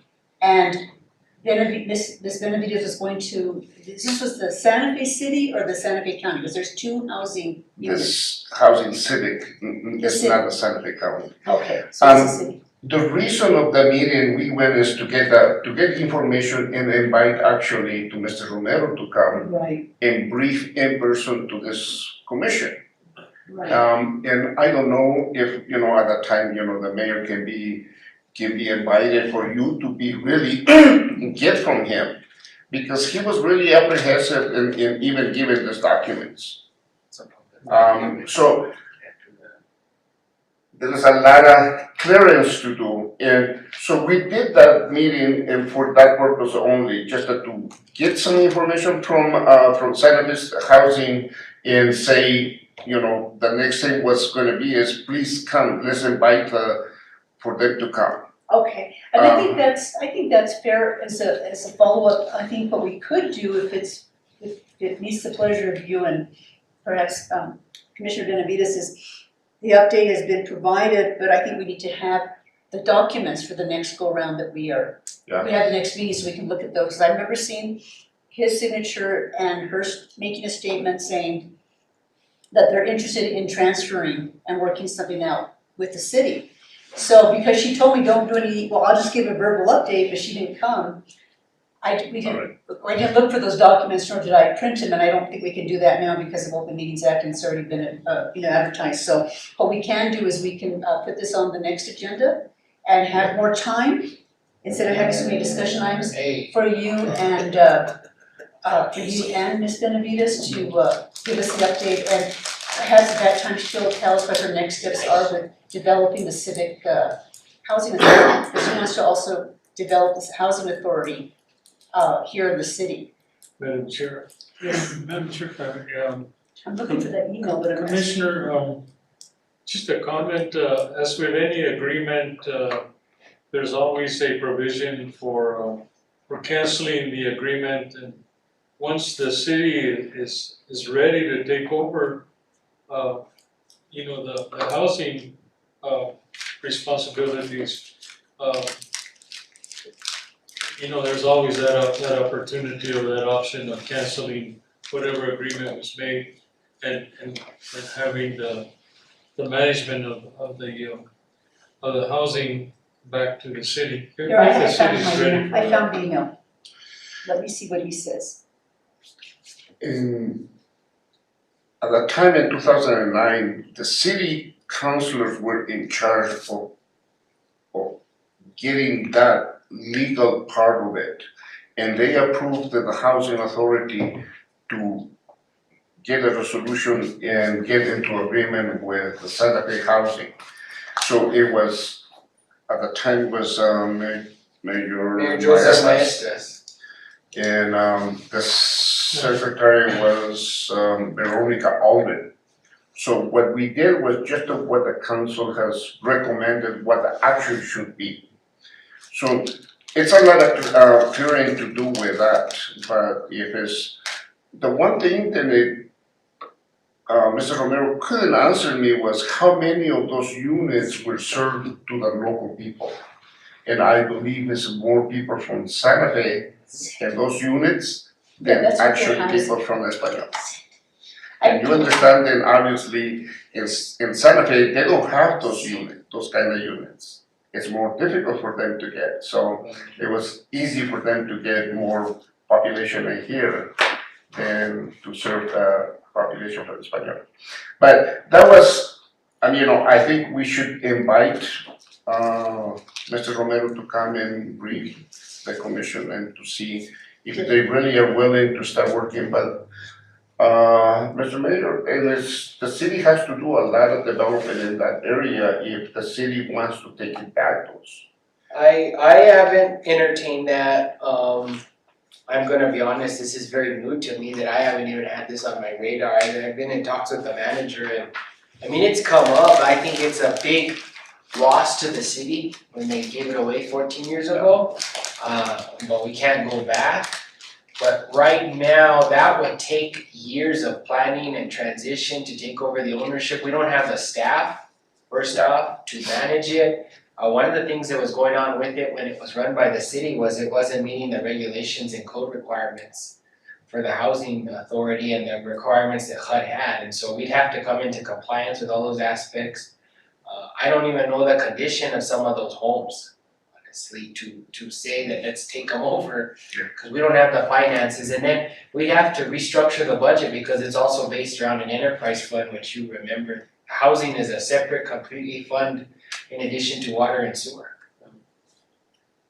So should we do that? Does that meet your satisfaction? Oh, it's That we'll just put it a back on nice the agenda for next week, and then we'll have these documents to share? It would be for the benefit of all the commissioners to at least to get the really clear word from Mr. Romero and see what's really the actual stage of those. Mr. Romero is, Ed Romero. He is the CEO he's the CEO of the. But So it's like Santa Fe Civic is, and you can jump in, it's like a 501c3, but it's like Santa Fe County, the city, it's like a nonprofit that's run by a government. Yeah, like the COG, Yeah, Council of essentially, Governments, and yeah. well, I do have some of the information that Ms. Benavides and you had sent us. Like I said, she didn't want me to make any attachments, so if it's all right with you, what we can do is we can put this back on discussion for the next meeting. We will we'll get these documents sent out for the next meeting, and then we'll spend more time on discussion, because this is an important issue. And I know that you and Denise would really like, you're looking at the Housing Authority Trust and building a housing trust here. She was very proactive, and I think you were both of being proactive, and I appreciate taking your time to go to Santa Fe and meeting with Mr. Romero. So, what are you doing? This is a map of city properties. Okay, but why do we need that at this moment? I just wanted to hand it out to show Mr. Sabana that Pajarito, It's Apple still, Valley, and then the one up in Calle Duran is city property. Yeah, I don't think that's the debate. I think the debate here, or the issue here is, we own them, but I think the question has been for this commission, and correct me if I'm wrong, and maybe I misunderstood the intent of what you and Ms. Benavides were gonna do, was to begin to look at how we would bring housing authority back to the city to start managing. It's not necessarily owning, we know we own them, but how do we bring that authority back to where the city has its own housing department? How feasible is that? How soon can it be done? I hear the mayor, I understand, it may take time, but there's funding available, I'm sure, and as you look at developing a housing trust, you'd have a housing department back with the city to manage these affordable housing, low-income housing, whatever their term is, that are being managed right now by Santa Fe. I think that's the whole idea with this discussion that we're having. And any housing authority in the nation is self-funded and it can survive by itself. from the fund to HUD. Because HUD provides the funding for the operations, and then you charge also the less than, no more than 30% of the gross adjusted income as a rent to those individuals. And it was 1 bedroom, 2 bedroom, 3 bedroom, and 4 bedroom, so the prices, they change. So, and those kind of things, I mean, budget-wise, I mean, Mr. Mayor, I mean, it's not to worry because HUD is what the funds goes. Yeah. Yeah, I would- But we'd have to devote staff time and such to start structuring the budget, and right now, we just don't have the manpower to overtake and create a department like that, you know, the But the sanitation. monies that they give you. Yeah, but there's addition, we have to meet specifics regarding the division of the budget and such. It's like an enterprise fund essentially, and so that would take probably several months to work with the auditor to create the line items and Yeah. such. But it's not gonna happen overnight. Yeah, it's not gonna happen. Yeah. Yes. But I think, Mr. Mayor, if I may, do you think I think this has been a worthy cause for the. No, I completely Yeah, so I think we agree, I need to completely continue agree the because process. I've been very concerned that the Santa Fe Civic Housing has been allowing our units in our community to go to people from Santa Fe for $2. Right. And then, So I'm gonna recognize, and then the other thing, Commissioner Madam Chair, is the fact that, you know, they apparently have the management responsibility of the units but they do belong to the city. And they have a responsibility of making sure that those units or the housing that is being kept up. right, And so, you know, they have that liability as well. yes. Thank you for that, yes, I agree with you. And if I could add to what Floyd's saying, it really comes down to sound management, because you got a real potential problem if you have some management that's not executing well. It goes south really quickly because the maintenance and the policies following all that it gets out of control really fast without good management. And as Senator Mayor Beal said, Okay, it so- takes some time to put all Yeah. that together. You can't just throw it Right. together and it'll work. And if you look at the minutes from what we're gonna look at today, but I was reading them again this morning, and at the work session that we had, Commissioner Benavides made it very clear, I mean, this is just, we've gotta really plan ahead, but it's just as you're saying, we need to start looking at those agreements and then having a plan so that it's not gonna happen necessarily this budget cycle, but we're gonna start planning. Because Mayor, when you start planning your budget fairly soon. We start planning now, Yeah, beginning for July. February, March, we'll start having hearings. The budget will need to be submitted by the second week of May. Right, so maybe The by this preliminary, time yeah. next year, we're ready to, if these agreements are done. But I just wanna keep it on the radar and say, I think it's a worthwhile topic that we need to pursue, and I appreciate the fact that Commissioner Simbana and Commissioner Benavides have taken this on as one of their subcommittees. Yes, I'm really happy and thankful that you guys, we bring that expertise, Commissioner Yes. Sambana, housing. It's very important. If I could add, the first best move is probably just get more of a Espanola ratio into those, push on that hard. Cause you already got the management structure, seems like it's going reasonably well. It's just out of whack with the number of residents, and get some type of agreement when people move out, some Espanola people are gonna move in. So that would be the first push. Right. While you're pulling together your org structure and plan for the new approach or whatever. New department. So I think that would be my recommendation, is go after that ratio hard, because you already have a working solution already in place. Okay, so if we can schedule that for the next month, would be great. Yes, I'll develop a little questionnaire for the commissioners to have, and then you can ask Mr. Romero. For instance, you know, I'm almost very sure that those units are in good shape, because they are expert in doing that. They know how to manage. They get paid for that. And all of the operation and the staff and all administration gets funded by the grant and HUD provides every year. And every year provides, and then the housing authority keeps taking that they draw down once a month for salaries and operations and maintenance and all of those things. So the city doesn't have to contribute with anything. It operates independently, and that's why the city councilor nominates the commissioners, and the commissioners are the one in charge implementing the policy. So maybe what we can There do were next. some issues with that, believe it or not. Yeah, that was like 100 years ago. If I may, Mr. Mayor, that was 100 years ago. But look at the future. I remember those days. That's But I think we just and that's why when I took those things and I took a look at those things, I said, oh my God. I mean, there was no reason to go back. Yeah. Except just to go forward. And going forward, we did this, we survived those families who were in those units. And they were not going to be taken out and put in the street. Yeah, right. And that's what we did. But now it is, ask Mr. Romero, how much funding right now currently has received for, they received from HUD? What is the salary ratio, what is the maintenance ratio, and so on and so forth. And how many, the population, how many is served for the local from Española Valley? And how many are from outside? Because his answer was, well, once they move in, they're from Española. Oh, that's, I know he it's- is. And I can remember, Madam Chair, well, I happen to be the city council liaison to the housing authority. I brought you up. So I can remember, we had an executive director, Uh-huh. and then we had a board Yep. that governed the whole project. But there was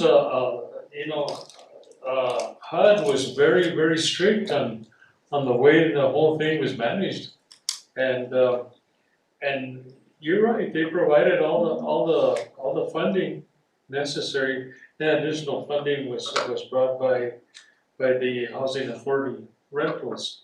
And so it wasn't an easy thing to manage, and I think that the people that did this, wanted to just. They don't want to, there's They some didn't wanna work. legal They issues. don't wanna work.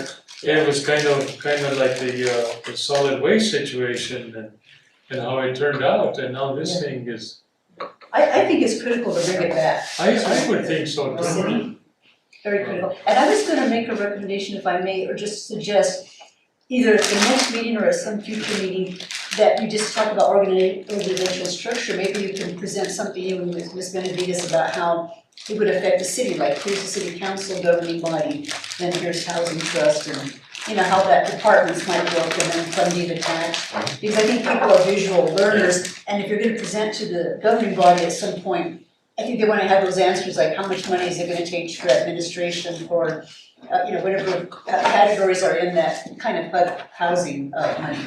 If I could follow up, so it seems like you have a template for something that works, so you might wanna look at copying it. But the second thing I would add is really, show me how it works, show me the data. Show me how it breaks even, show me how you control the crime and drug use and all the other stuff that happened at, Santa the Cruz. Santa Clara apartments, so, yeah, I would caution about just jumping into something because it helps. You wanna jump in prepared and ready to manage it well. Otherwise, you just got a headache, for everybody. Just like Mr. Mayor said, it requires a lot of planning for that. Yeah. It takes a lot of responsibility to start the housing authority again. You need to have staff and you need to have an expert in knowing what to do in there. It's not, everybody thinks. But I would say, it sounds like they got something that works, so you Yeah. can look at copying a lot of that approach. But it's federal, it's all federally Yeah, regulated, yeah. these gonna do this. Well, you got both ends, you got the regulations, and you got somebody that's following it, Yeah. so. Well, Rio Arriba County has a housing authority, and they have their housing units within our city, within the city limits, right here off of La Jolla Street. That's not in the city. It's La not, Jolla? It's outside the County? city. I thought you were meaning Camino Roberto off of. No, that's Santa Fe County Yeah, outside it's the very city. strange, that's not in the city limits at all.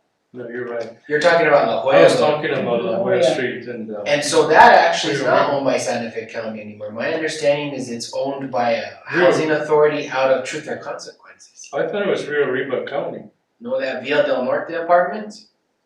La Loma. the one on La Jolla Street. Yeah, the Villa del Norte. That's my understanding. Cause they're even advertising to hire people at the housing authority off of La Jolla Street. So I it have makes, a lot of questions. But I think it's, again, we'll just continue in the process. Any other questions? no, I'm sorry, that was it. Anything So, else? yeah, that's Okay, it. so then we'll follow that procedure and we'll put you on the next agenda. I did sit down with Commissioner Benavides Yes, and, yeah. and put our two heads together and come up with questions and answer and then share with the commission before we invite those persons. Okay, that'd be very good. Thank you so much for all your hard work on that, Commissioner. Okay, I'm gonna go to B, and mine are really gonna be kind of short because I'm gonna spend more time on E and F. E and one of the other areas. So on the opioid funds, which I had mentioned last couple of meetings, I did finally have a final call, asked for a final conference call with the AG's office. Brian McMahon, who was the attorney present with Hector Valdez, when he was still AG when we had that luncheon. And I invited Denise could not be on the call, and I asked the mayor to join us. So we met with the attorneys on Zoom, and we went over the next steps. And basically, there's two funding streams in a sense, and Mayor, please jump in if you need to. So what I wanted to get out there was just the information on the agreement, which you all have, final agreement that was also presented by the AG's office to that group of people that attended the meeting, the luncheon, and then what were the follow-up steps going to be? Well, the city and the counties are getting a percentage of those funds, and they're already starting to receive that money. So providers, I sent an email out and said, okay, providers, it's your responsibility to get a dialogue with the county or the city if you want to be asking for any kind of funding based on the categories that are approved for funding on the agreement. Secondly, there's going to be some legislative funding that's called the state funding portion, which is also in your package. My understanding, and I'll follow up this week, is that there will be a committee that will be looking at how they're going to help distribute the state funding. So that's kind of what I needed to let the providers know. I sent a final email out giving them, this information and saying, it's now up to you. The cities and the counties have their own money coming in, so that's one funding source, and then the state money. If you look at table 2.5, which was this one pager here on the packet, I just briefly wanted to say, here are the categories that you can request funding for under the state funds. And I guess if any providers wanted to work with the cities could go in and do regionalization plans and maybe ask for some of this money off of this funding stream too. So you can see there's a whole lot of categories. Everywhere from peer-to-peer programs, drug courts. I don't know if the city court needs any kind of funding for drug court money, treatment programs, Department of Corrections treatment, all this. Transitional housing doesn't have information there, but they have construction. They also have administrative costs, so I was suggesting that maybe cities and counties might want to do some programs to get some administrative costs. Just recognizing that these funds have to be separated in their, this is federal money or state money coming in, it has to be opioid fund separated just so there's an accounting purpose for audits. So that's my update. It's now up to the providers and the city and the counties to decide how they want to spend, the money that they're getting in individually, or if they want to do some outreach and say, hey, we'll contract with so-and-so, we'll ask for more money that we can get, either that we're getting from the city portion, or go to the legislature and ask for some additional funding to help support that service. So that's my update on the opioid, and it's kind of now in their hands of the providers. So if there are any questions, I'd just like to move on then. On On item C, I have a Go ahead, yes. question, maybe if you Yes. have that information would be great. In the exhibit A, then you have the one page, the different categories of Yes, things yeah, that's this going to be distributed, and it has the percentages. And then you have also in the listing of, in the exhibit A, also you have the counties. There are 33 counties, on the agreement. 20 cities, and the The whole APS. state, yeah, the whole state. pretty much. How those 27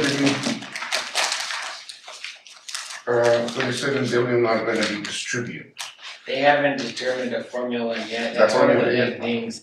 They're trying to base it, and we had a preliminary meeting, they're trying to base it where the concentration of a lot of the cases come from, but I mean, then that would give an unfair advantage to Bernalillo County, remember we talked about that in Yeah. Unfortunately, what it's come to in the state of New Mexico is we've had a development where our state, and just in politics in general, and I was telling you when we were at the legislature yesterday, there's been more of a power shift to Albuquerque Correct. than the rural areas. There was at one time, and Floyd can attest to the legislature, the North controlled the legislature. They controlled state government, and it's really changed now, and so I know that we had this meeting with the AG's office, it's come up before. This is ground zero for the opioids. But I think that Albuquerque's just gonna get, Bernalillo County's gonna get a bigger shake because they have the higher per capita, because obviously the population is there. And so, it's gonna take quite some time to get a settlement agreement finalized, to get the disbursement amounts. That was talked about in there. And some is leaking, they're giving you some now, but then They're there's giving other decisions to be allocations, made yeah. based on this. So I just wanted to share this agreement because it was given to the people, you would. And we've used some of that money, it's come in already now, 200,000 for this year, we used it towards retention bonuses for the police department. And we used some of that money too to hire a narcotics prevention detective or along those lines, I can't remember the specific terminology. But we hired a detective utilizing that money, and so it's soft monies, and hopefully within the next 2 years, we can find the funding to pay somebody, and it was based off the opioids. Let me share information which is public record. I don't mind sharing the public record because anybody can find this. HUD has about $75 billion each year to distribute for Indian housing in the nation. Indian housing, not public housing. So the difficult part of that is how you distribute that to the 37 tribes in the nation. There is a small tribes like a Picuris, and they have 120, and they're in New Mexico. And there is the Navajo Nation that has 380,000 people. So it's very difficult, and of course, Albuquerque, in this case, I'm going to be jumping back and forth. Albuquerque wants to get the majority of that because they have the concentration of the population. Not only that, but they have a concentration of political power in there. But small cities like Española have suffered more in reference to the drug addiction, and that's what in the country that's what they look in Española and say, oh, you guys are really bad in comparison to the percentage of population. So what the HUD does is, it's a complicated formula, but let me simplify that. It's one point of the formula, it's the population. The other concentration of the formula is the need portion. And the other portion is how many homes you are managing, and then the need portion at the national level. There are 4 kind of things. And that's probably when you are, I see a lot of money, and hopefully the city will get their fair share, because we need it. We need to resolve a lot of issues that we have. You know, the crime in this area.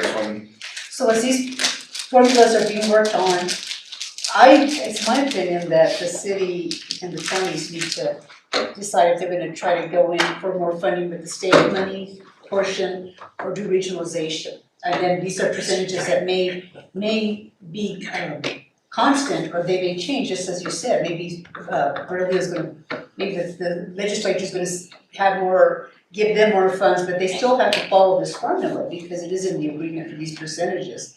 So that's the way I'm interpreting this, but I think it's gonna be up to, it's gonna take a few months, to even figure out how they're gonna distribute it, is what I'm understanding from the legislative side, but they might start doing it now, this session. So I would be prepared to say, if I was a provider, I'm gonna find out who that committee is, and I'm gonna go ask for some money, state money, even if they do it individually, or they do it as in partnership with the city or the county, or they do it regionalization, which is kind of what the direction that Mr. Valdez was trying to encourage everybody at that meeting to do, like regionalization, because he knows the problem here is bad.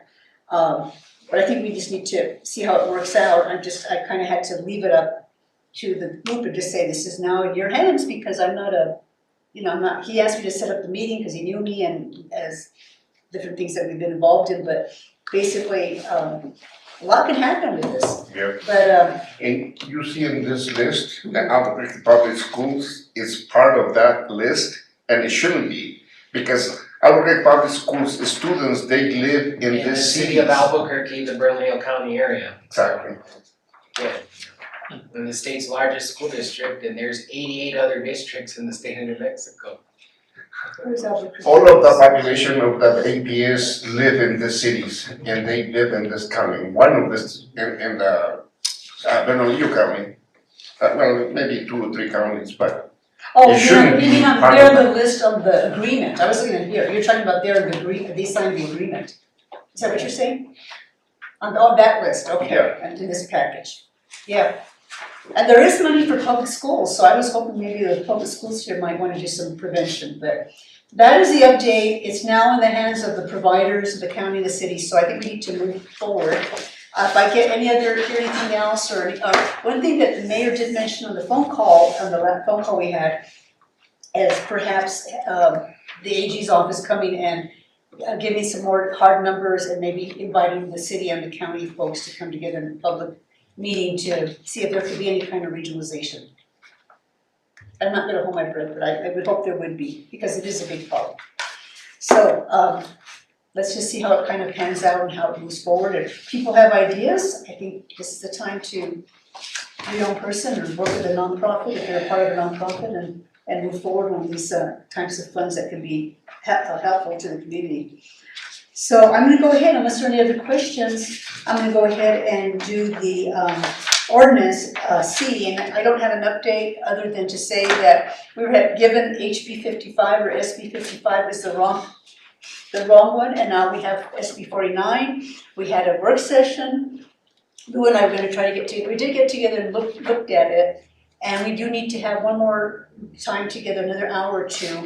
And I'm telling Lou, my thought right now, it's not a recommendation, but my thought right now is meeting with her again, but looking at the notes from Mr. Mitchell, saying we just have to clarify the entities that are available. But when we started comparing the 3 different documents he gave us, every community he gave us has a different way they set up their ordinance, so it got a little confusing. So Lou and I need to sit down and do more work on it, and then it may be, I've told her that when I worked in government, we always worked with the attorneys to get this kind of thing, working well. So we'll work on it again. I hope we can have a template to show you and say this is kind of the final version.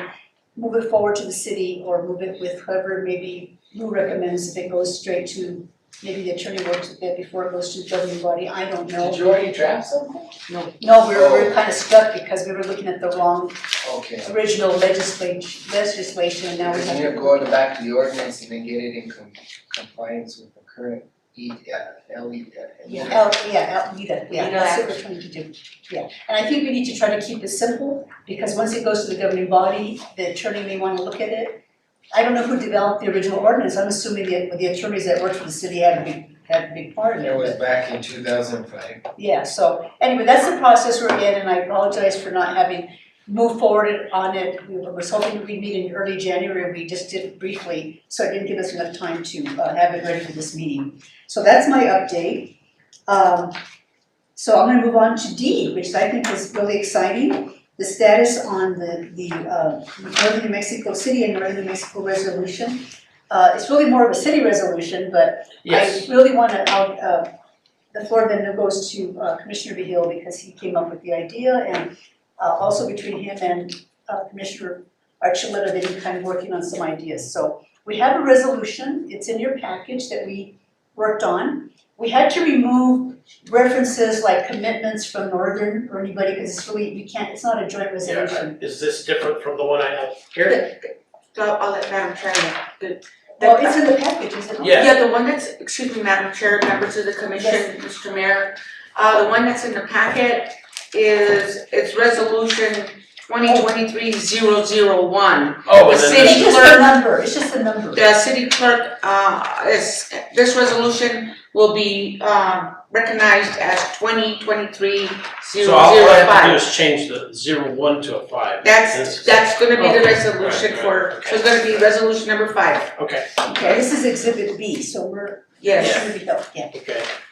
So, just go through the discussion quickly, again, is, Los Alamos is hiring a lot of folks. Los Alamos needs a lot of folks, and I would say Los Alamos, Lano, and N3B, the company that I work for now, that's constantly what I hear up there where I'm at work is, we need more people. And it's not just, PhDs, it's everyone from drivers to technicians to engineers across the board. They need folks. So the idea that I had was, especially with Hector Balderas coming into Northern, is kind of throw in together.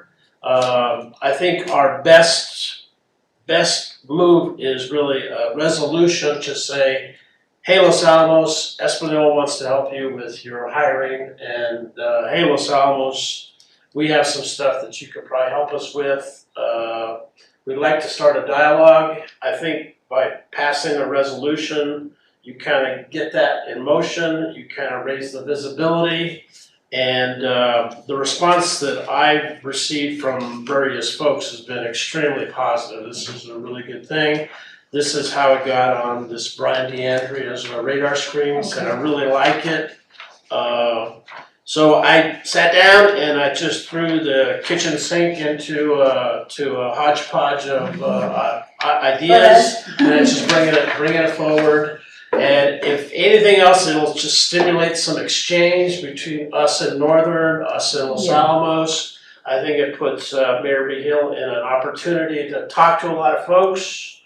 So blind squirrel finds an acorn now and then, so that's the idea here, so. And it was excellent, and we just, like I said, we just did a little bit of wordsmithing, so if people want to look at the second page and therefore get resolved, I think it pretty much meets with what would be applicable. It looked really close to what I, Oh, very little change, we I just threw out couldn't really commitments. find anything Yeah. that, so like I said in the email, I deferred to your guys' expertise and experience there, so what I wanted to bring forward, and like I said, I think I don't think this will get results, but I think it will start some discussions that could get some results.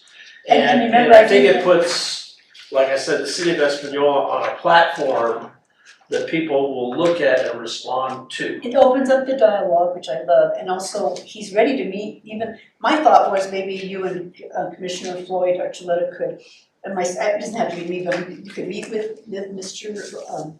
Balderas and also say, this is what we're going to present to the city council I'd be, at some point, maybe next meeting, and we'd like you to know and just be aware of it. And it's not committing him or Lionel to anything, it's just saying we appreciate everything you're doing, and now we want to open up dialogue. So I think that's what's so good about it. on another front, more personal, is I'm helping some folks at Northern with brainstorming on ideas to take to the president as well down there. So my Around name's been workforce? starting to come up in discussion Good. over there. So. Good. But I think this would be a great thing for, like I said, the mayor and the president to just sit down and just say, this is what we're talking about. How do you want to start doing this? And then it's a platform for, in my opinion, the mayor to call the director of Lano. It's a great platform to reach back to the politicos, but I'm nowhere near an expert on that. But I think it just kind of sets everything on a platform for discussion. Yes. definitely. So if you're pleased with it, I have it down as, I think you had it as an action item down on the agenda, correct? Yeah, To pass it, yeah. yeah, it was, see, my recommendation or motion would be to, present it to the mayor for consideration for the city Yeah, council. it's on That would B. be my It's on motion. B, it's on B, but we'll get to the Oh, I'm action sorry, items. see, like I said, We the already blind took care squirrel of that. here, the blind squirrel. Yeah, but you're pleased with the, I think Yes, it's thank you. pleased well. Thank you. I think it covers everything. Okay, One point that I'd like to make that I threw in there was discussion of potential partnership and support from Lano with strategic planning. So that's bringing some of the planners from Lano that like to do stuff and plug them into the positive and that's your development next item. proposal. And you could even tie that back into the retail coach efforts as well. So Yes, yes. a lot of synergy there, but yeah, thank you. Yeah, so we'll vote on it in a little bit. Any comments or questions for Commissioner Beal? Just, so what's the next plan then? Are you saying that? My suggestion was to meet with Mr. Valdez, as I mentioned it to him, that we had a resolution that's kind of floating around and we wanted to encourage this dialogue, and he said he's happy to meet. So that meeting has not been set up, so I'm not sure if you wanna meet before it goes to the governing body to say, oh, this is what we, the group, you know, our commission passed, and we'd like to go ahead, we're gonna present it to the city, so if you wanna maybe attend or give us your thoughts, it'll be on the city's agenda in February or early March, whatever. I'm not smart enough to figure that one out, so. So I can set up a I meeting. defer to you guys. Oh, I'm fine with that. Are we within your scope of planning? To be able to do that, to I be, to think, present it. I think it would be great. You know, we're trying to engage citizens and this is a citizen board, you're appointed by the governing body to come up with think tanks and such like this. I don't have the time to be doing every single thing that you guys are greatly doing in all your subcommittees. I think it's a worthy approach. I think it's a great approach for the commission to go and make the recommendation to the council. Lou's not gonna have it on this agenda, it'll be for February. Yeah, no, that's what we And want, then we don't want it. February 14th, we February have a meeting on Valentine's Day? Never mind, okay. So we're gonna have a meeting on February 14th. Take it before the council, it'll get probably adopted, I mean, just hypothetically, I don't know what's gonna happen. Gets adopted and, you know, we codify it as a formal, we get the resolution and then we adopt it as the governing body. Yeah, It's exactly. a recommendation from the committee, it's just like P and Z and like the council committees. So I think it'd be worthy to try to get a quick meeting with Mr. Valdez if we can, before the 14th. Absolutely. I And think maybe so if too. possible, if he likes Have him it, to be there too. I think you would, if you can get him engaged. I think that's fantastic. Yeah. That's a fantastic yeah, idea. he he can be at the meeting or maybe join us by Zoom, join the city council by Zoom and say, whatever he wants to do, I know he's living in El Rito now, I guess, so. So, okay, so I'll set up a meeting, but I really think this is a good synergy, like you said, and I think it puts the city in a good position too. It for does, saying it really does. yeah. partnering and moving forward, so thank you for all your hard work on it. Both of you. Thank you. Okay, so we're gonna go, any questions? Otherwise, we'll go to the next item for Commissioner Vio is the partnership, because you sent a very interesting, some information to Lou and I, and it Yes. was really exciting. So, reading through the, And I'm was glad it the mayor's here. yeah, with the NRAP, North Railroad Avenue plan. So I read a clause in there that said, the city's not eligible for brownfields funding because the city took ownership of it and did not do due diligence. Right.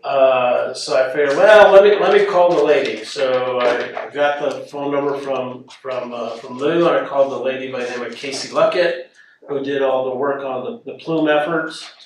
And she took my call, and she was very cooperative, very helpful. And she said, really like to help you. And I said, well, I'm kind of stuck. You got any options for other funding? Mhm. And what she said was, well, you got an option here. You can go search for other funding, which I don't know where.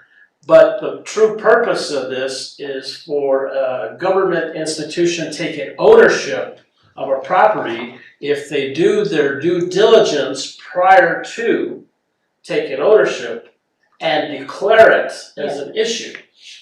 they are eligible for brownfields funding. But we're not, is what I'm understanding. But what she told me was, this is the punchline, is she said, and I said, well, the city already owns it, who the heck am I gonna get a transfer to? And she said, well, do you have another governing body within the city? To which I said, well, we have the Espanola,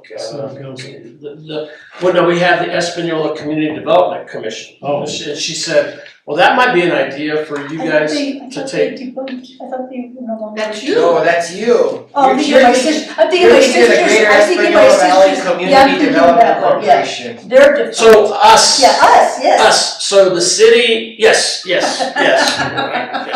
The city, she's, and let me keep going with this, because she said if you transfer it from the city to the ECDC as the government agency owning it, can go do the due diligence, can go request the funding, can go do the cleanup on it. Oh, And I said, well, we're a citizens board appointed by the mayor. She said, yeah, you guys would qualify. And then she said, let me send you to another gentleman who does a lot of the development work. His name was Andrew Portland.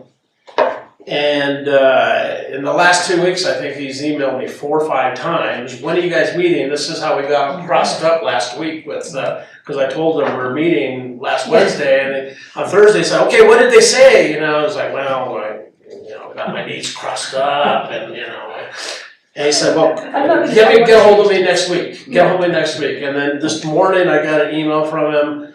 Are you meeting with them tonight, or are they gonna do it? So what I wanna do is, make sure that we qualify the EC. yeah, how do we do it legally though? How does that happen legally? I don't think you can do that. You guys I are don't think still so. under the umbrella Yeah, of we're the still under the city. city. If the GVDC was still existing, I don't you know. could, because that's not technically Can per we se do the that city. again? I asked him that. I asked him You're that. still under the city, you're a city Yeah. board and entity, you're not a legal entity. I would like to push that a little We harder. can look at it, but I mean, it's like saying I'm gonna give this part of City Hall to the planning and zoning department and you're still under the city. Yeah, that didn't make sense to me, Because the but let me legally ask, recognized entity is still the city of Espanola. I went to him and I told him we're still under the Yeah. city. He said, no, I think you can do it. Yeah, I think he's thinking you're a 501c3 and you're not.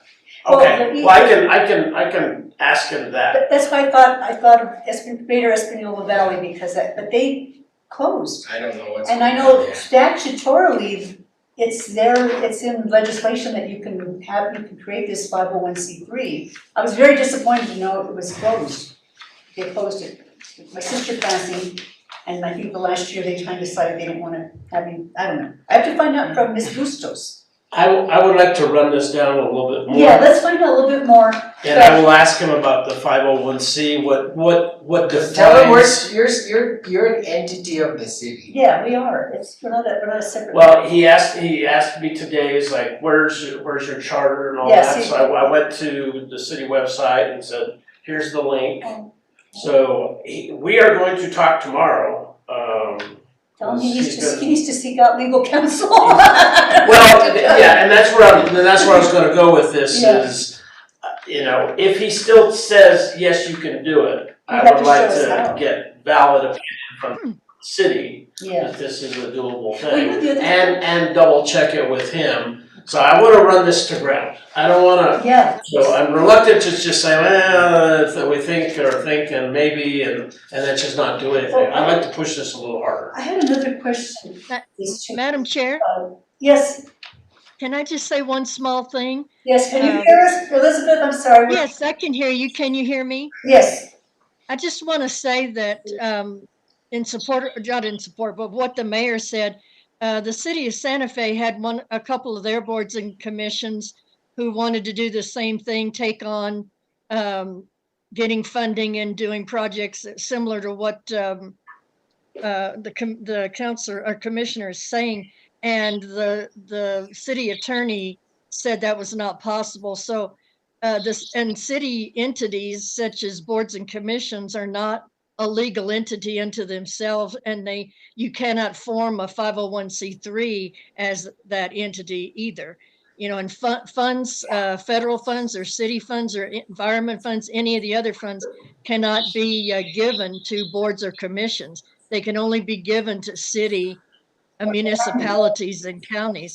And so I just want to suggest that you have your city attorney look at that and give you a ruling as well. Yeah, and that's where I'm going with this. Yeah. That's where I'm Let's going with look this. at Not just a ruling from the environment department, but a ruling from the city attorney. That's exactly where I'm going with So we this. can So follow I wanna up. run this down a little bit more. Okay, and I then don't let us wanna know. discount it just cause maybe kinda, we think, I really wanna run it to where it's. One of the things that when I was reading what you had sent and some of the information that came into the exhibits was, I don't know where I was reading that, okay, they didn't do the due diligence, Yes, and so they aren't eligible for this Well, they fund. bought the property for way under the appraised value too. So Right, right. We need to not No, but I'm just forget saying, that, that's a very important, the Yeah. property, city bought that for $300,000 and that property was appraised at way more than right, so that's that. not In my point. 2011. My point is, okay, they didn't qualify for the funds because of lack of due diligence, that's not, I'm not trying to like emphasize that, but are there other funds, other things that we can look for? that's what That would started clean this it whole up, discussion. not That's what Worried started this about whole the brownfield discussion. mess because we Yeah. know, So, thank you for saying that, because I wanna run this to ground. okay, And then if it comes up as a no, I still want to keep 'Cause I'm reading about- pursuing, trying to find other funding to go do the D&D of that property.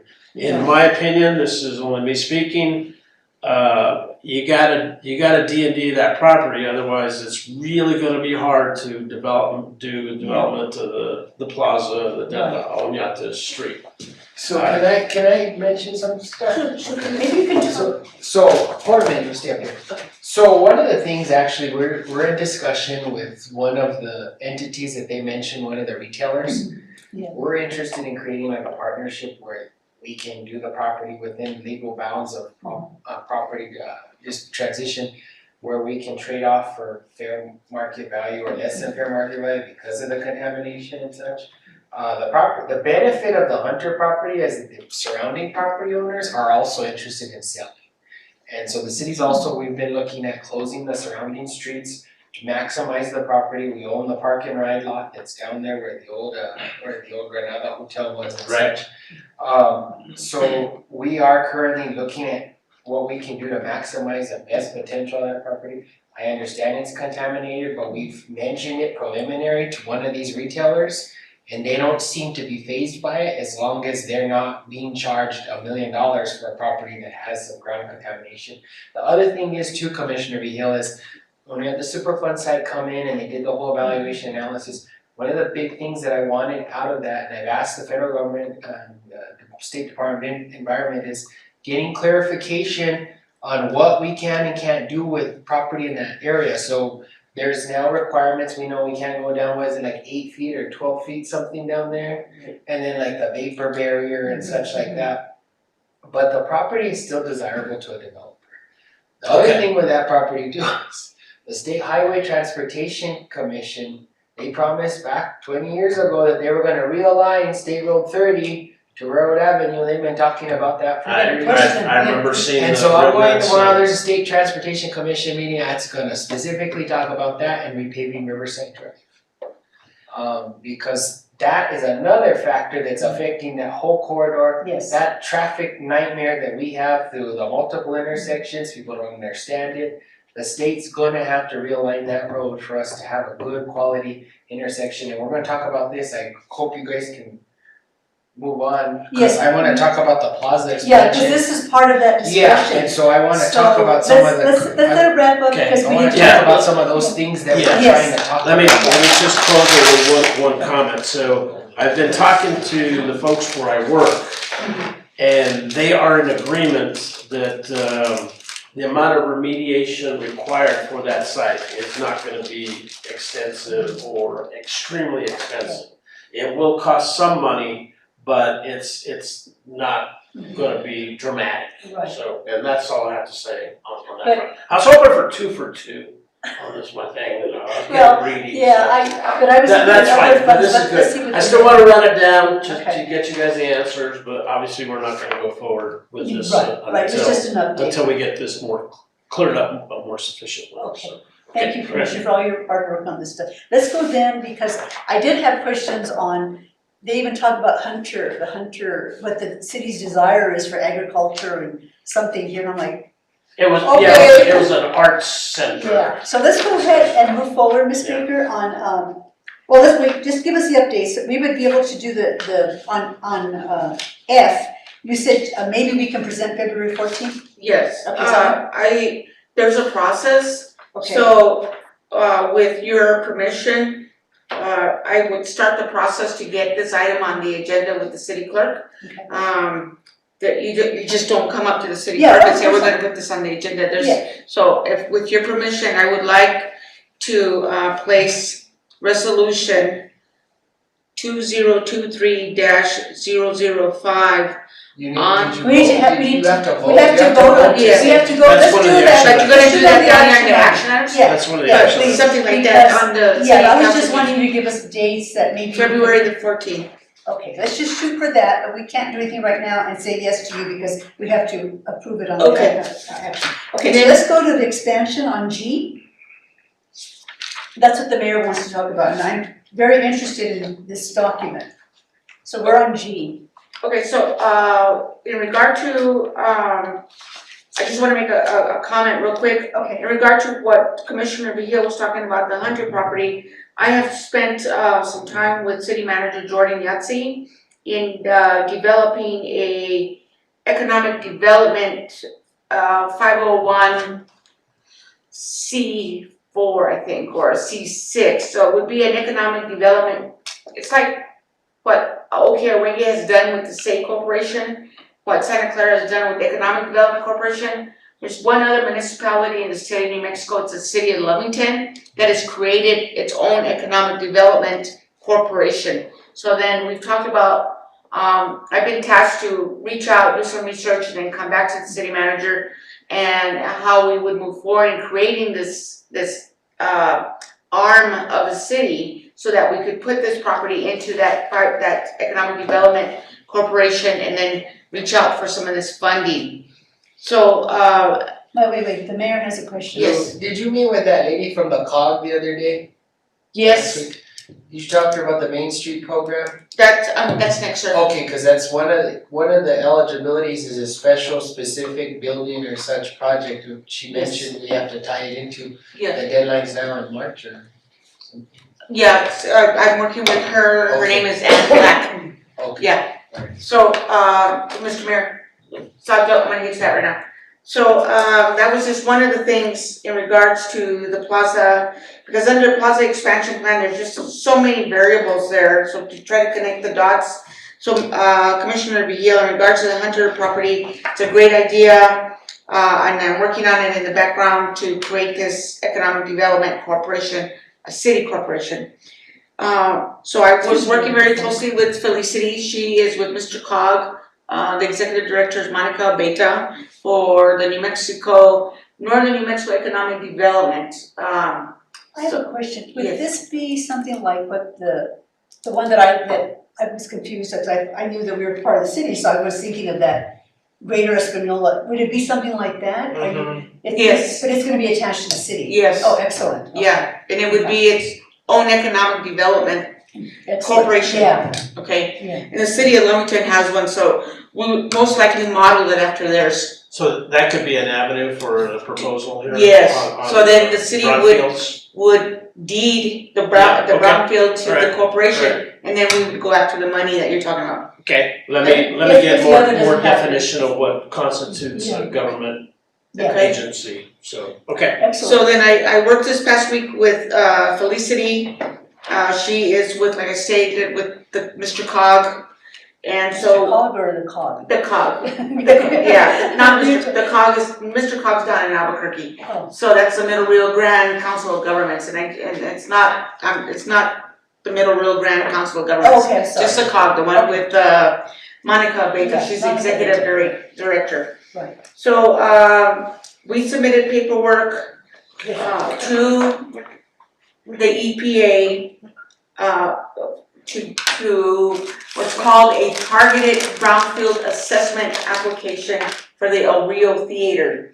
so that we're not doing this like we did before, Yeah. because Mr. J.D. Martinez wants to donate that building, the historic El Rio Theater, to the city. Right. So we're gonna, I submitted the application, we'll have the assessment done. If the building is toxic, then the funds will be available to clean up.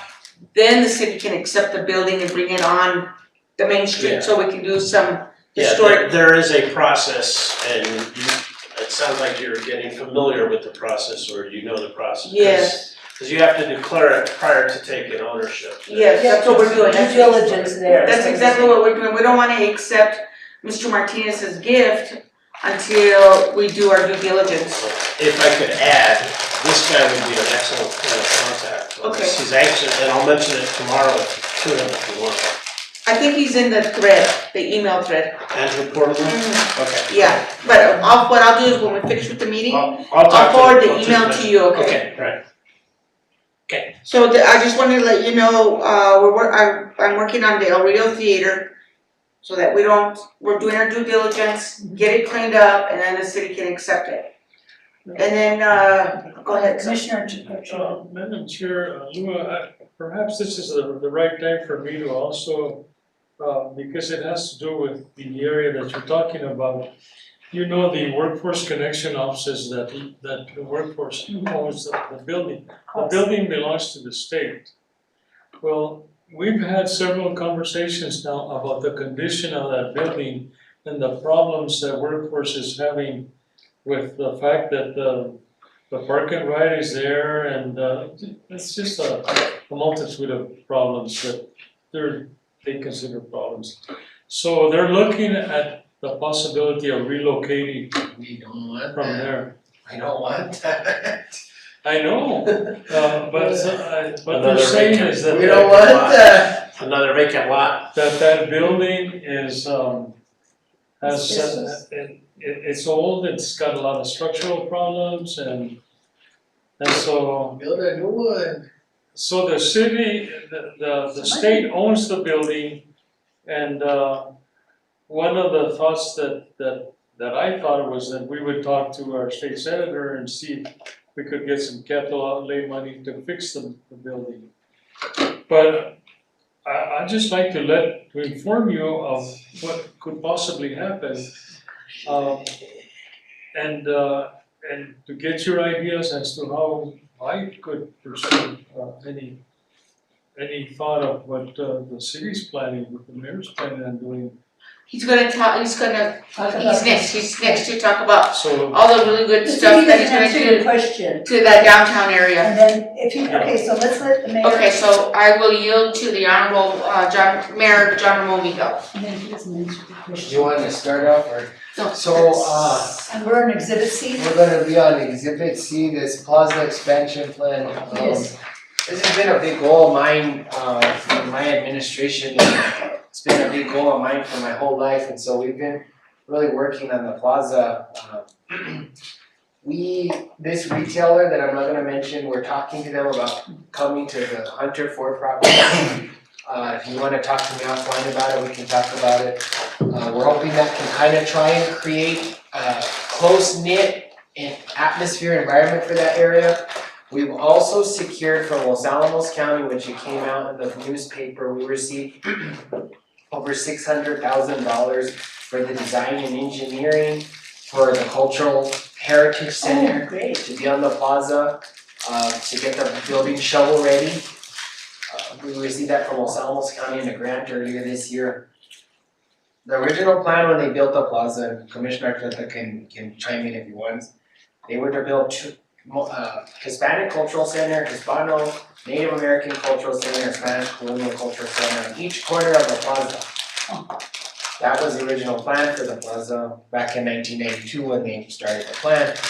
We realized that that's just not feasible nowadays to build multiple buildings. The city can't maintain them and such.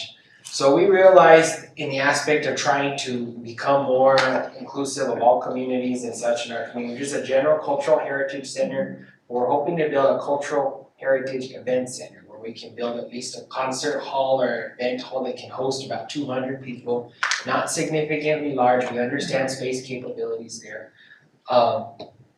We're hoping to move forward with doing this, but actually preliminary, and this is just preliminary, the council hasn't, we polled some of the council. We have some bonds that are coming up recently, some revenue bonds from 20 years ago that do need to get revised and, I mean, either renewed or they're about to be paid off. We're looking at possibly rolling these bonds to build possibly a new city hall. We had a major leak here over the holiday, the water fountain leaked. During Thanksgiving, it leaked on the east side of the building, completely flooded and caused multiple offices to receive damage, mold damage. They had to cut every single wall. During Christmas, on the west wing, it happened the same thing. My office, the manager's office, received the brunt of the damage. Completely, I mean, it was bad. I mean, the insulation was soaked to the core. So we're spending around $30,000 to $40,000 to replace all this part of the building. So we started talking about the possibility of relocating City Hall, which was another plan, was to put it on the plaza. So we're looking at the bond. It's actually, we talked to our lobbyists today. We're gonna be asking the governor for close to $5 million for this cultural heritage center. And in combined consolidation with City Hall and combine it with, and it'll be just one giant big building. It would cut down on our maintenance costs, it would cut down on staffing needs for a cultural center because we would tie it in all with our staff.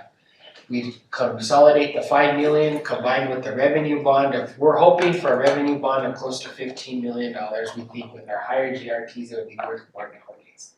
It would build a nice, decent facility for our community to utilize for events, also a cultural center, always to talk about our culture, but a new city hall, which we badly need in this community.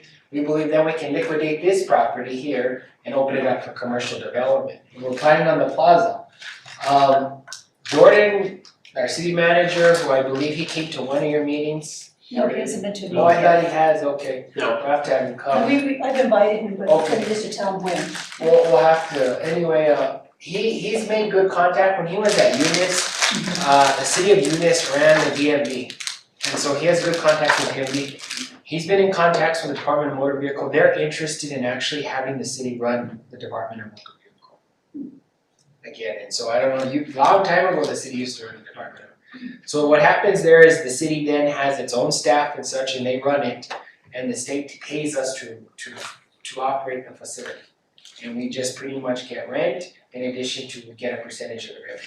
Would it be mayor at the same No, location? no, this is the plan, to Oh, get the that state you on put it board there. to put it inside the new city hall facility. So they got a multi-use So- government So facility. what we're, okay, so for, today, this actually just happened in development. We started talking, the magistrate court also is leased from the state. And that lease is about to come to an end, we come to our knowledge. It's also a privately owned, invested, that magistrate court building up there. So our lobbyists started working with the Administrative Office of Courts in the last 2 days about possibly doing like a magistrate municipal court with the municipal complex with the DMV, Council Chambers, Cultural Awareness Center. We believe getting Administrative Office of the Courts, the Department of Motor Vehicle, we can secure the funding at least to get $5 to $6 million, roll the revenue bond, and prove to the state that we can be able to construct this massive municipal facility. Then we can just have a nice, pretty much government hub right on the plaza. Drawing population there, drawing activity, creating this kind of atmosphere that we want for the plaza where people are Pedestrian traffic. pedestrian traffic drawing there. You have restaurants that need to step in to serve that area and such. One of the things when they took the post office out of there, it just killed that area, big time. Post office and swimming pool. Yeah, post office, and so if we can get the DMV down there, that would be a major loss if we lost the labor office down there too. I mean, so Do you have, how many, so combined Square total, that footage. whole area of the plaza, there's over an acre of land. and you'd have to probably go, It's gonna have to be a Highways. multi-story Yeah, building, yeah. it's gonna have to be a multi-story. And Mr. so- Mayor, maybe we could move in the Department of Workforce Solutions in the building also. Well, what you could It's do, gonna be a one-stop shop. no, what you could do is put stores on the bottom level Yeah. and then put offices above it and the Yeah, of DMV course. stuff. If I could make one other comment, is the building where the judgeships is, that was, as you said, designed as an office industrial park complex. If I could mention to Commissioner Archuleta, if we get high internet through there, then you're perfectly set up for land or office space type of thing. That was the whole, that building was not built to be a government complex. Yeah, because And so one of the things is, well, the police department is supposed to be moving out by the beginning of February. We have a tenant that's supposed to be moving in, I'm not gonna disclose publicly, because it's not confirmed. A significant amount of money will be coming into the city. We already have a tenant to move into the former police department. And it's not small chump changes, it's over $20,000. What's the status of the number? So that lease is finally coming up for renewal, and we've only been receiving, I believe it's, what was it, like $2,000 a month or something? Yes.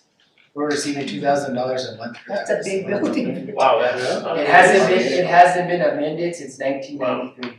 If, So we're trying, so getting the municipal court out of that building, Gino's Gym, we have a potential tenant for right now there. But that building meets the qualifiers of what Lano is looking for in a For warehouse space. Yeah, It meets it that's, I would go with It's that. over warehouse 10,000 square feet. and potential office space. Yes, Straight yes, and up. so, we need to get the municipal court out of there, we need to get the holding facility out of there, and get that building back to its intended purpose. And if I could add, that is this Brian DeAndre would love to hear, because he has the ears of top level management, because he's part of the small business team that ran. Well, I think we could arrange a meeting. Well, I would be great if he could get on board with us since now, because I'm gonna tell you right now, this is one of the things that we've been talking about, is we need the support of Lano, Yes. and I'm gonna be very frank. Lano says they can't help us financially, but they have the contacts and they have the leverage to support us in terms of legislative support. We need Lano to be a good partner with us at the legislature right now, going into the session, to indicate, look, if we're able to move the municipal court out of the high-tech building, and the Fleur Daniels building, get them out of there, and get municipal court into a major, massive municipal complex facility, we can then open up the Fleur Daniels building for different development opportunities like Lano, like high-tech that's in Los Alamos and such. Please say that to Brian DeAndre. Yeah, that's what we need, Well, let's and invite, we need that soon, because they have the legislative contacts too. Los Alamos plays a big role in our local region economy. we can't wait for a Yes. next meeting, So if because you the can- session's already on. Also, if you could set up that meeting as Yeah. soon as possible, Yes. Commissioner Behill, Yes. that would be With- With the mayor, with him, with Brian DeAndre, myself, and Jordan, and Lou, and we can get that together as So soon I as just possible. call And you- Macrina and set it up. Call Debbie Garcia. and you Debbie be Garcia, there. okay. You And be we'll there. go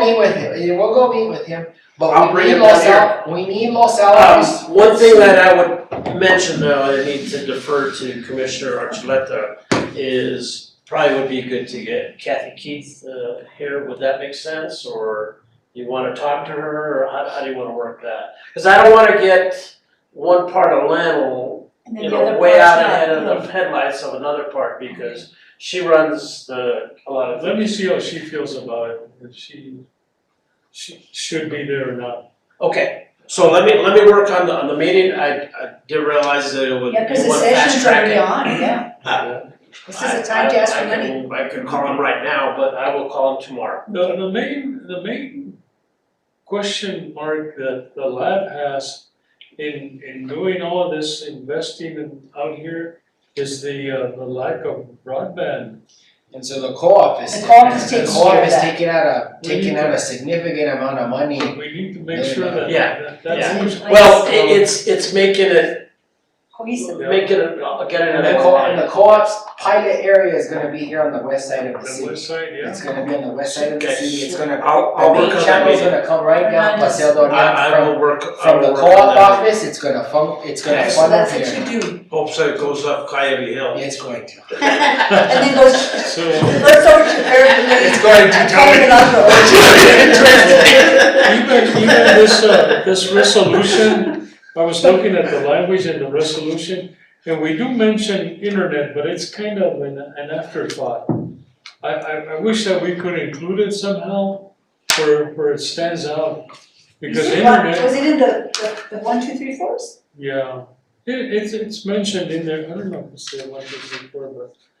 And maybe that's enough, but I just we need to make it stand out. I discussed that with Brian as well, Yeah. and he said, well, let's get on it. So he was supportive of that, but let me. I think it's mentioned there, I don't think we need to. It's mentioned on there. Cause if we Well, can get and, them to pressure it's their kinda- delegation too. Yeah. I'm sorry? If we can Can't get be them missing to pressure their delegation, like Representative Chandler and such, to indicate the importance of getting this legislative allocation. I will to get a build this- meeting, to I will build get a this- meeting To set. build this municipal complex, you know, we gotta get It's a fantastic idea. well, it's a big building and getting it back to its intended purpose, and so we've been kicking ourselves, we can't find warehouse space that matches their qualifiers. yeah. We have it, we just Yeah. don't have it available. Yeah. Yeah, you don't have. Well, the idea that I had, quite honestly, was to throw an internet hub in there and try to get funding as part of that. But you know, that's and that would moving be a- through HEMIS, so I think we can move on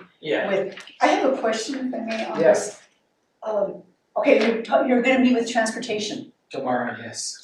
and did they had, I think on this, if I looked at it again this morning, they had an idea of how they wanted the streets to connect with Hunter into the plaza. Is the public gonna be able to give input on that, or do they? I'm not sure, at this point tomorrow, what I'm going to Will you do is find just out? pretty much Yeah, reignite discussions on the realignment for Paseo Oñate and State Road 30, because that is a major derailment of development in that area because of the way the traffic flows. Yes. It Yep. doesn't invite an inviting that's atmosphere. very true. no, it's horrible. It's really bad, and it's been that historically just because it You used to can't be cross the around, road, you yeah. can't cross the road. Yeah, so it has to be really strategically thought out in terms of foot traffic, if you wanna connect businesses and just straightforward. I would love to see the road that's by Lauterberger, On street, Bond Street, just go straight into Hunter. Cause this and that, you know, it's. well, if that could be a vision. if our retail plan comes to fruition, Hunter will probably not Hunter will not exist anymore. Not Hunter Street.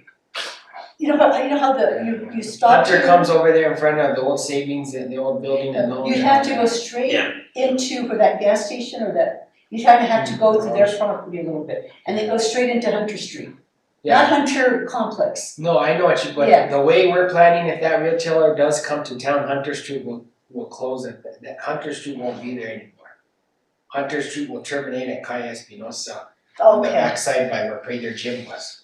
okay, so it'll be more of a, Yeah, okay, cause we're trying to create, for this retailer, they need a certain amount of space, so okay, we've indicated to them we'd be willing to close down those streets in that area. as long as it makes sense. I'd like to see if they open this. I'll try to get the meeting ASAP. If we can get that, because they have a lot of political pull. Lano has a lot of political pull, to go to the legislature and put pressure that we need money for this municipal complex that we're hoping to build.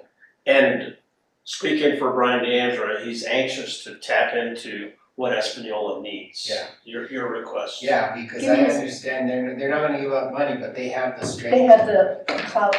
Give me his name again so I can just make sure. Brian, D''ANDREA. Okay, And I will call him tomorrow morning and see what I can work. Do you happen to have, I'll get the phone number for Debbie from Lou, so. so on this thank you, Commissioner, on this expansion, I mean, it seems like this group just said, oh, this is what they're planning, but you're not set to these plans with agriculture. I mean, you're gonna do what you need to do, so I'm gonna leave it At alone. this point, Yeah, the plaza needs just a boost of some sort of development. We're still working with the townhouse development to be located, she would have been here, she knows more about it. To start doing those housing opportunities by the bond house and by the back lot where the old swimming pool was. They're still in discussion and such, we have to finalize, we gotta get everyone back from the winter. yeah, I know, it's been, But I think that also can stimulate some growth in that area. We just need a charge in that area. I Yeah. really believe City Hall, some housing there can start getting some economic boost. We don't want, and so who we need to contact, we need to indicate to them we don't want the labor office leaving that area. That's another vacant building in downtown and we don't need that. I was going to invite our workforce folks to come to our meeting, our next meeting. Because- Oh, okay, yeah. And we can talk about all of that.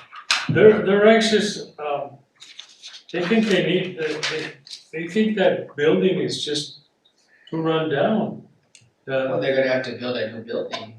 And the state is the one that has to do that. Yeah, but they already own the property there. I don't understand why they might just build a new building. See, Las Vegas has the same problem, and I guess they're planning on doing the same thing. Building a new building. Las Vegas. Yeah, they should. No, doing away with it, Oh, closing the office completely. relocating it to another part of town, which is what they would do here too. That doesn't make sense if they own the land. I think it's a good location already, you Yeah. know, but Could that building be converted to something else? they have a new store. person that they brought in, and she's complaining about internet too, that they don't have sufficient Well, let's internet. move That- on. That spot would be a fantastic start. Let's go ahead and move on, guys. Okay. Any other questions for the mayor? Because I read this and I thought, well, it's not, the ideas that they say, oh, they have a vision, I figured that's changed.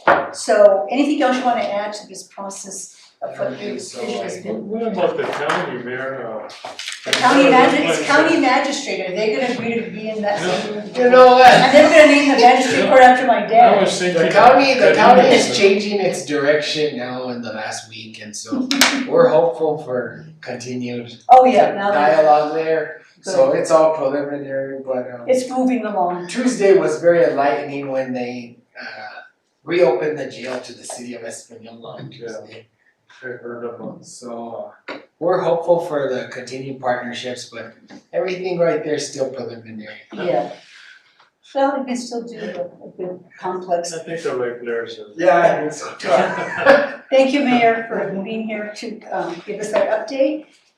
So let's just move on. We have, the next one is the review of the minutes, and we'll go into our action items, and we're pretty much be done. So, I don't know, is Ms. Baker, has she left the building? If not, Ms. Martin, are you still with us? Yes, I am. Yes, so let's go ahead and, you got it with your minutes, so, the only thing that I had was a very minor comment, just typo that you can fix and I can still sign it at some point, was, hold on. Oh, I thought I wrote it down. You changed the code. Hold on. Right? Yeah. You changed the code, you know, we're gonna take a picture. It's like we're doing the cities. This Oh, one's that you're the city was incorporated. okay, because I was doing, the funeral home. It was on the That's November my minutes, personal- page 5. Madam Chair, I can't hear you. I think it was on the November minutes on page. Okay. Page You need 2, to add Page 5. page 5. page 5. Right after page 4. Wait, we can listen. Well, you know what, let me get you the minutes for, I sent them out. Wait, there's another set of minutes. I think the minutes that are in your packet are 11:30. 11. It's from the work session. 11:30. Those are 11:30 minutes. And then I That's what sent you're out a referring second to. Yeah, I email think stating it that I is. forgot to attach the 14 minutes. Let me get those for you. Madam Chair, so on page 5, No, I'm looking for it, let me Oh. find it. I've written it down, I threw it out.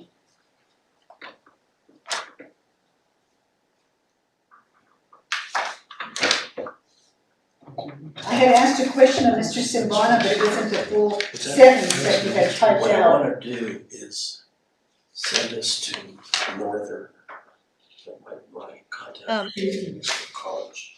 That's what I was asking for. Did she send it to you? Is it on your? I haven't checked.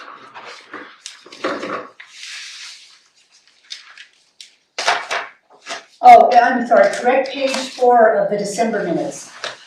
Page 4 of the December Yes, minutes? he's getting the December minutes out.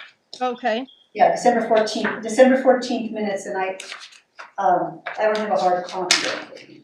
okay. That's what she's. That's what she's giving us now. Yeah.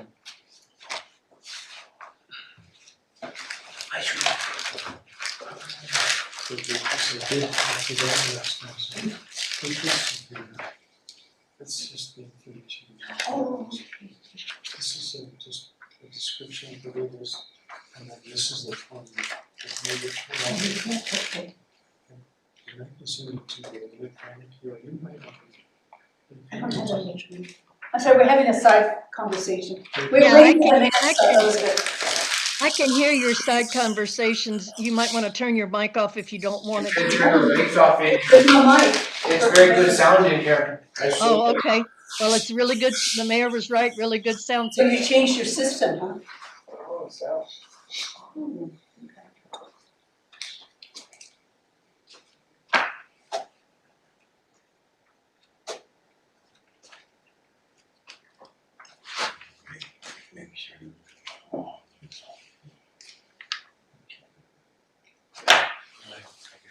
We're taking a brief recess here.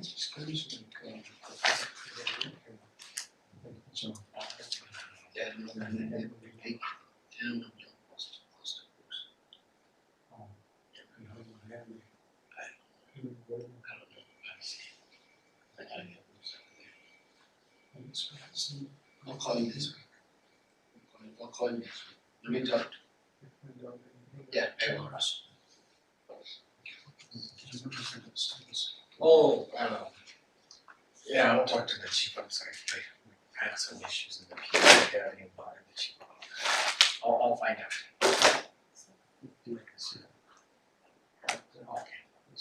Okay. It's only you. It's a nice one, but it's not the only one.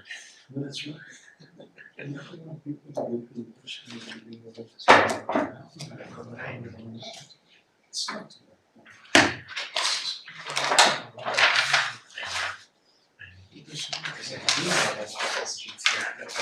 I wish I could do the same thing you guys want to do, but.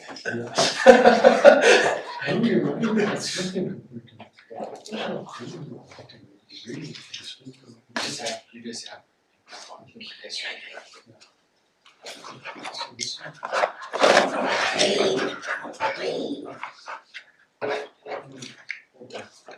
There we go. Here come the minutes, Miss Martin. Okay. It's page 4, and I'll tell you which. All right, thank you. Yeah, this is what I sent out. I sent this out yesterday about Page 4? 4 o'clock. This attachment. Oh, okay, this input, yeah. Okay, so I'm gonna go to page 4. Okay, so on page 4, on the December minutes, Ms. Martin, Yes, ma'am. the third kind of paragraph is a single sentence. Chair Salazar asked, you are talking with Mr. Bosley on this? Does it make sense to you? Bosley. Bosley. Chair asked, Well, are you you- talking? You said it as a question. So you're talking to Mr. Bosley? You know, that's the way it was said. Yeah, but But I then can she add a says, word if you, so that it makes more sense to you if you'd like. yeah, so Chair Salazar asked, are you talking with Mr. Bosley on this? Okay, That's all, that's just an R, add an R, A-R-E. okay. Thank you. Okay, so has everybody had a chance to look at the minutes, or do you want to take a few minutes to look at the minutes? I think I'm ready to, I'm okay too. I mean, I'm ready to make a motion for approval of the minutes Okay. as correct. We're at action item number 9, Ms. Martin, for the minutes. Yes, ma'am. There has been a motion made by Commissioner I Archuleta second. to accept the meeting workshop minutes for 11/30/2022 and 12/14/22. Should we say as amended on As the, corrected. as corrected, 11/30/2022 as corrected, and 12/14/2022? Madam Chair, did you have any corrections to the November minutes? Not to November, just that December. Okay, just December. And who seconded the motion? Commissioner Hill. Thank you, Commissioner. All in favor, signify by saying aye. Aye. Aye. Motion carries. Okay, now we're on action item B. Motion to present the resolution 2023-005. Is that the new number? Yeah, I would like to be on record for making the motion to present them To the governing board? to the governing board. Thank you. Okay. A motion has been made by Commissioner Vihil, Toby Vihil, to present the resolution 2023-005 to the governing board. And a second made by Commissioner Archuleta. All in favor, signify by saying aye. Aye. And I think we just wait to get a date from, I'm fine for with the that. meeting date and we'll just go with that. Would that be presented, would that be correct, Ms. Martin? Yes, ma'am. Okay. Okay, then I had put this motion in, since we had a committee with the opioid funding, I thought maybe, we would present the opioid funding service options to the governing board. I'm not sure if that's necessary, but I'll leave it up to you guys if you wanna have a motion for that. I think that's preliminary, but you guys do as you would I think we could wait on it as like. well. Wait on it. I think we should wait on this, so, okay, so I just need a motion to table this motion. I need a motion to table motion C, because I think everything's too preliminary. So who wants to make the motion to table? I will make the motion to table the motion. Okay. Oh, we have to do it right. Thank you. Commissioner Vihil has made a motion to table, action item C Yes, till further time. yes. Just to table, and it's been seconded by Commissioner Archuleta. Mr. Simona, are you still with us? Yeah. Okay, so all in favor? Aye. Motion carries, we'll just table that. Okay, I'm done with all our items on the agenda, and it's gonna be 9 o'clock. So, next regular meeting is February 8th, 6 p.m. And I didn't think we needed a workshop, because we have a lot of things that we're trying to take care of, so I'm saying no workshop in February, because we've got a lot of things that we're doing on our own anyway, with setting up meetings and other things. Okay, so, the workshop session is scheduled in January, so we'll have a Wednesday, February 22nd, workshop, 2023, okay? Yeah, Guys? yeah. Commissioners will have the workshop in February if we need one on the 22nd. Yeah. Okay, having said that, we're ready to adjourn, this meeting is adjourned, and it's 8:47 p.m. Thank you all, good work, thank you, Mayor, for being here. Thank you. And then, just what are corrections? She can do the page, she can insert the page. Are you saying those minutes? And thank you, Ms. Martin, for having the minutes for us, because it's very important.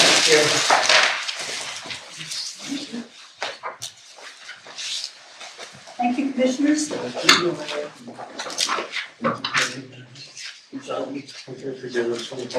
I signed it. Thank you. I think you gave me the wrong, thing to sign. Recording stopped. I signed something, but it doesn't have Elizabeth's name on it. Thank you, guys. Scott? Yeah, it Just kidding. Thank you. doesn't have Longer Elizabeth's and name. longer. 9 Too o'clock. many things cooking, man. I Too haven't many things cooking. had dinner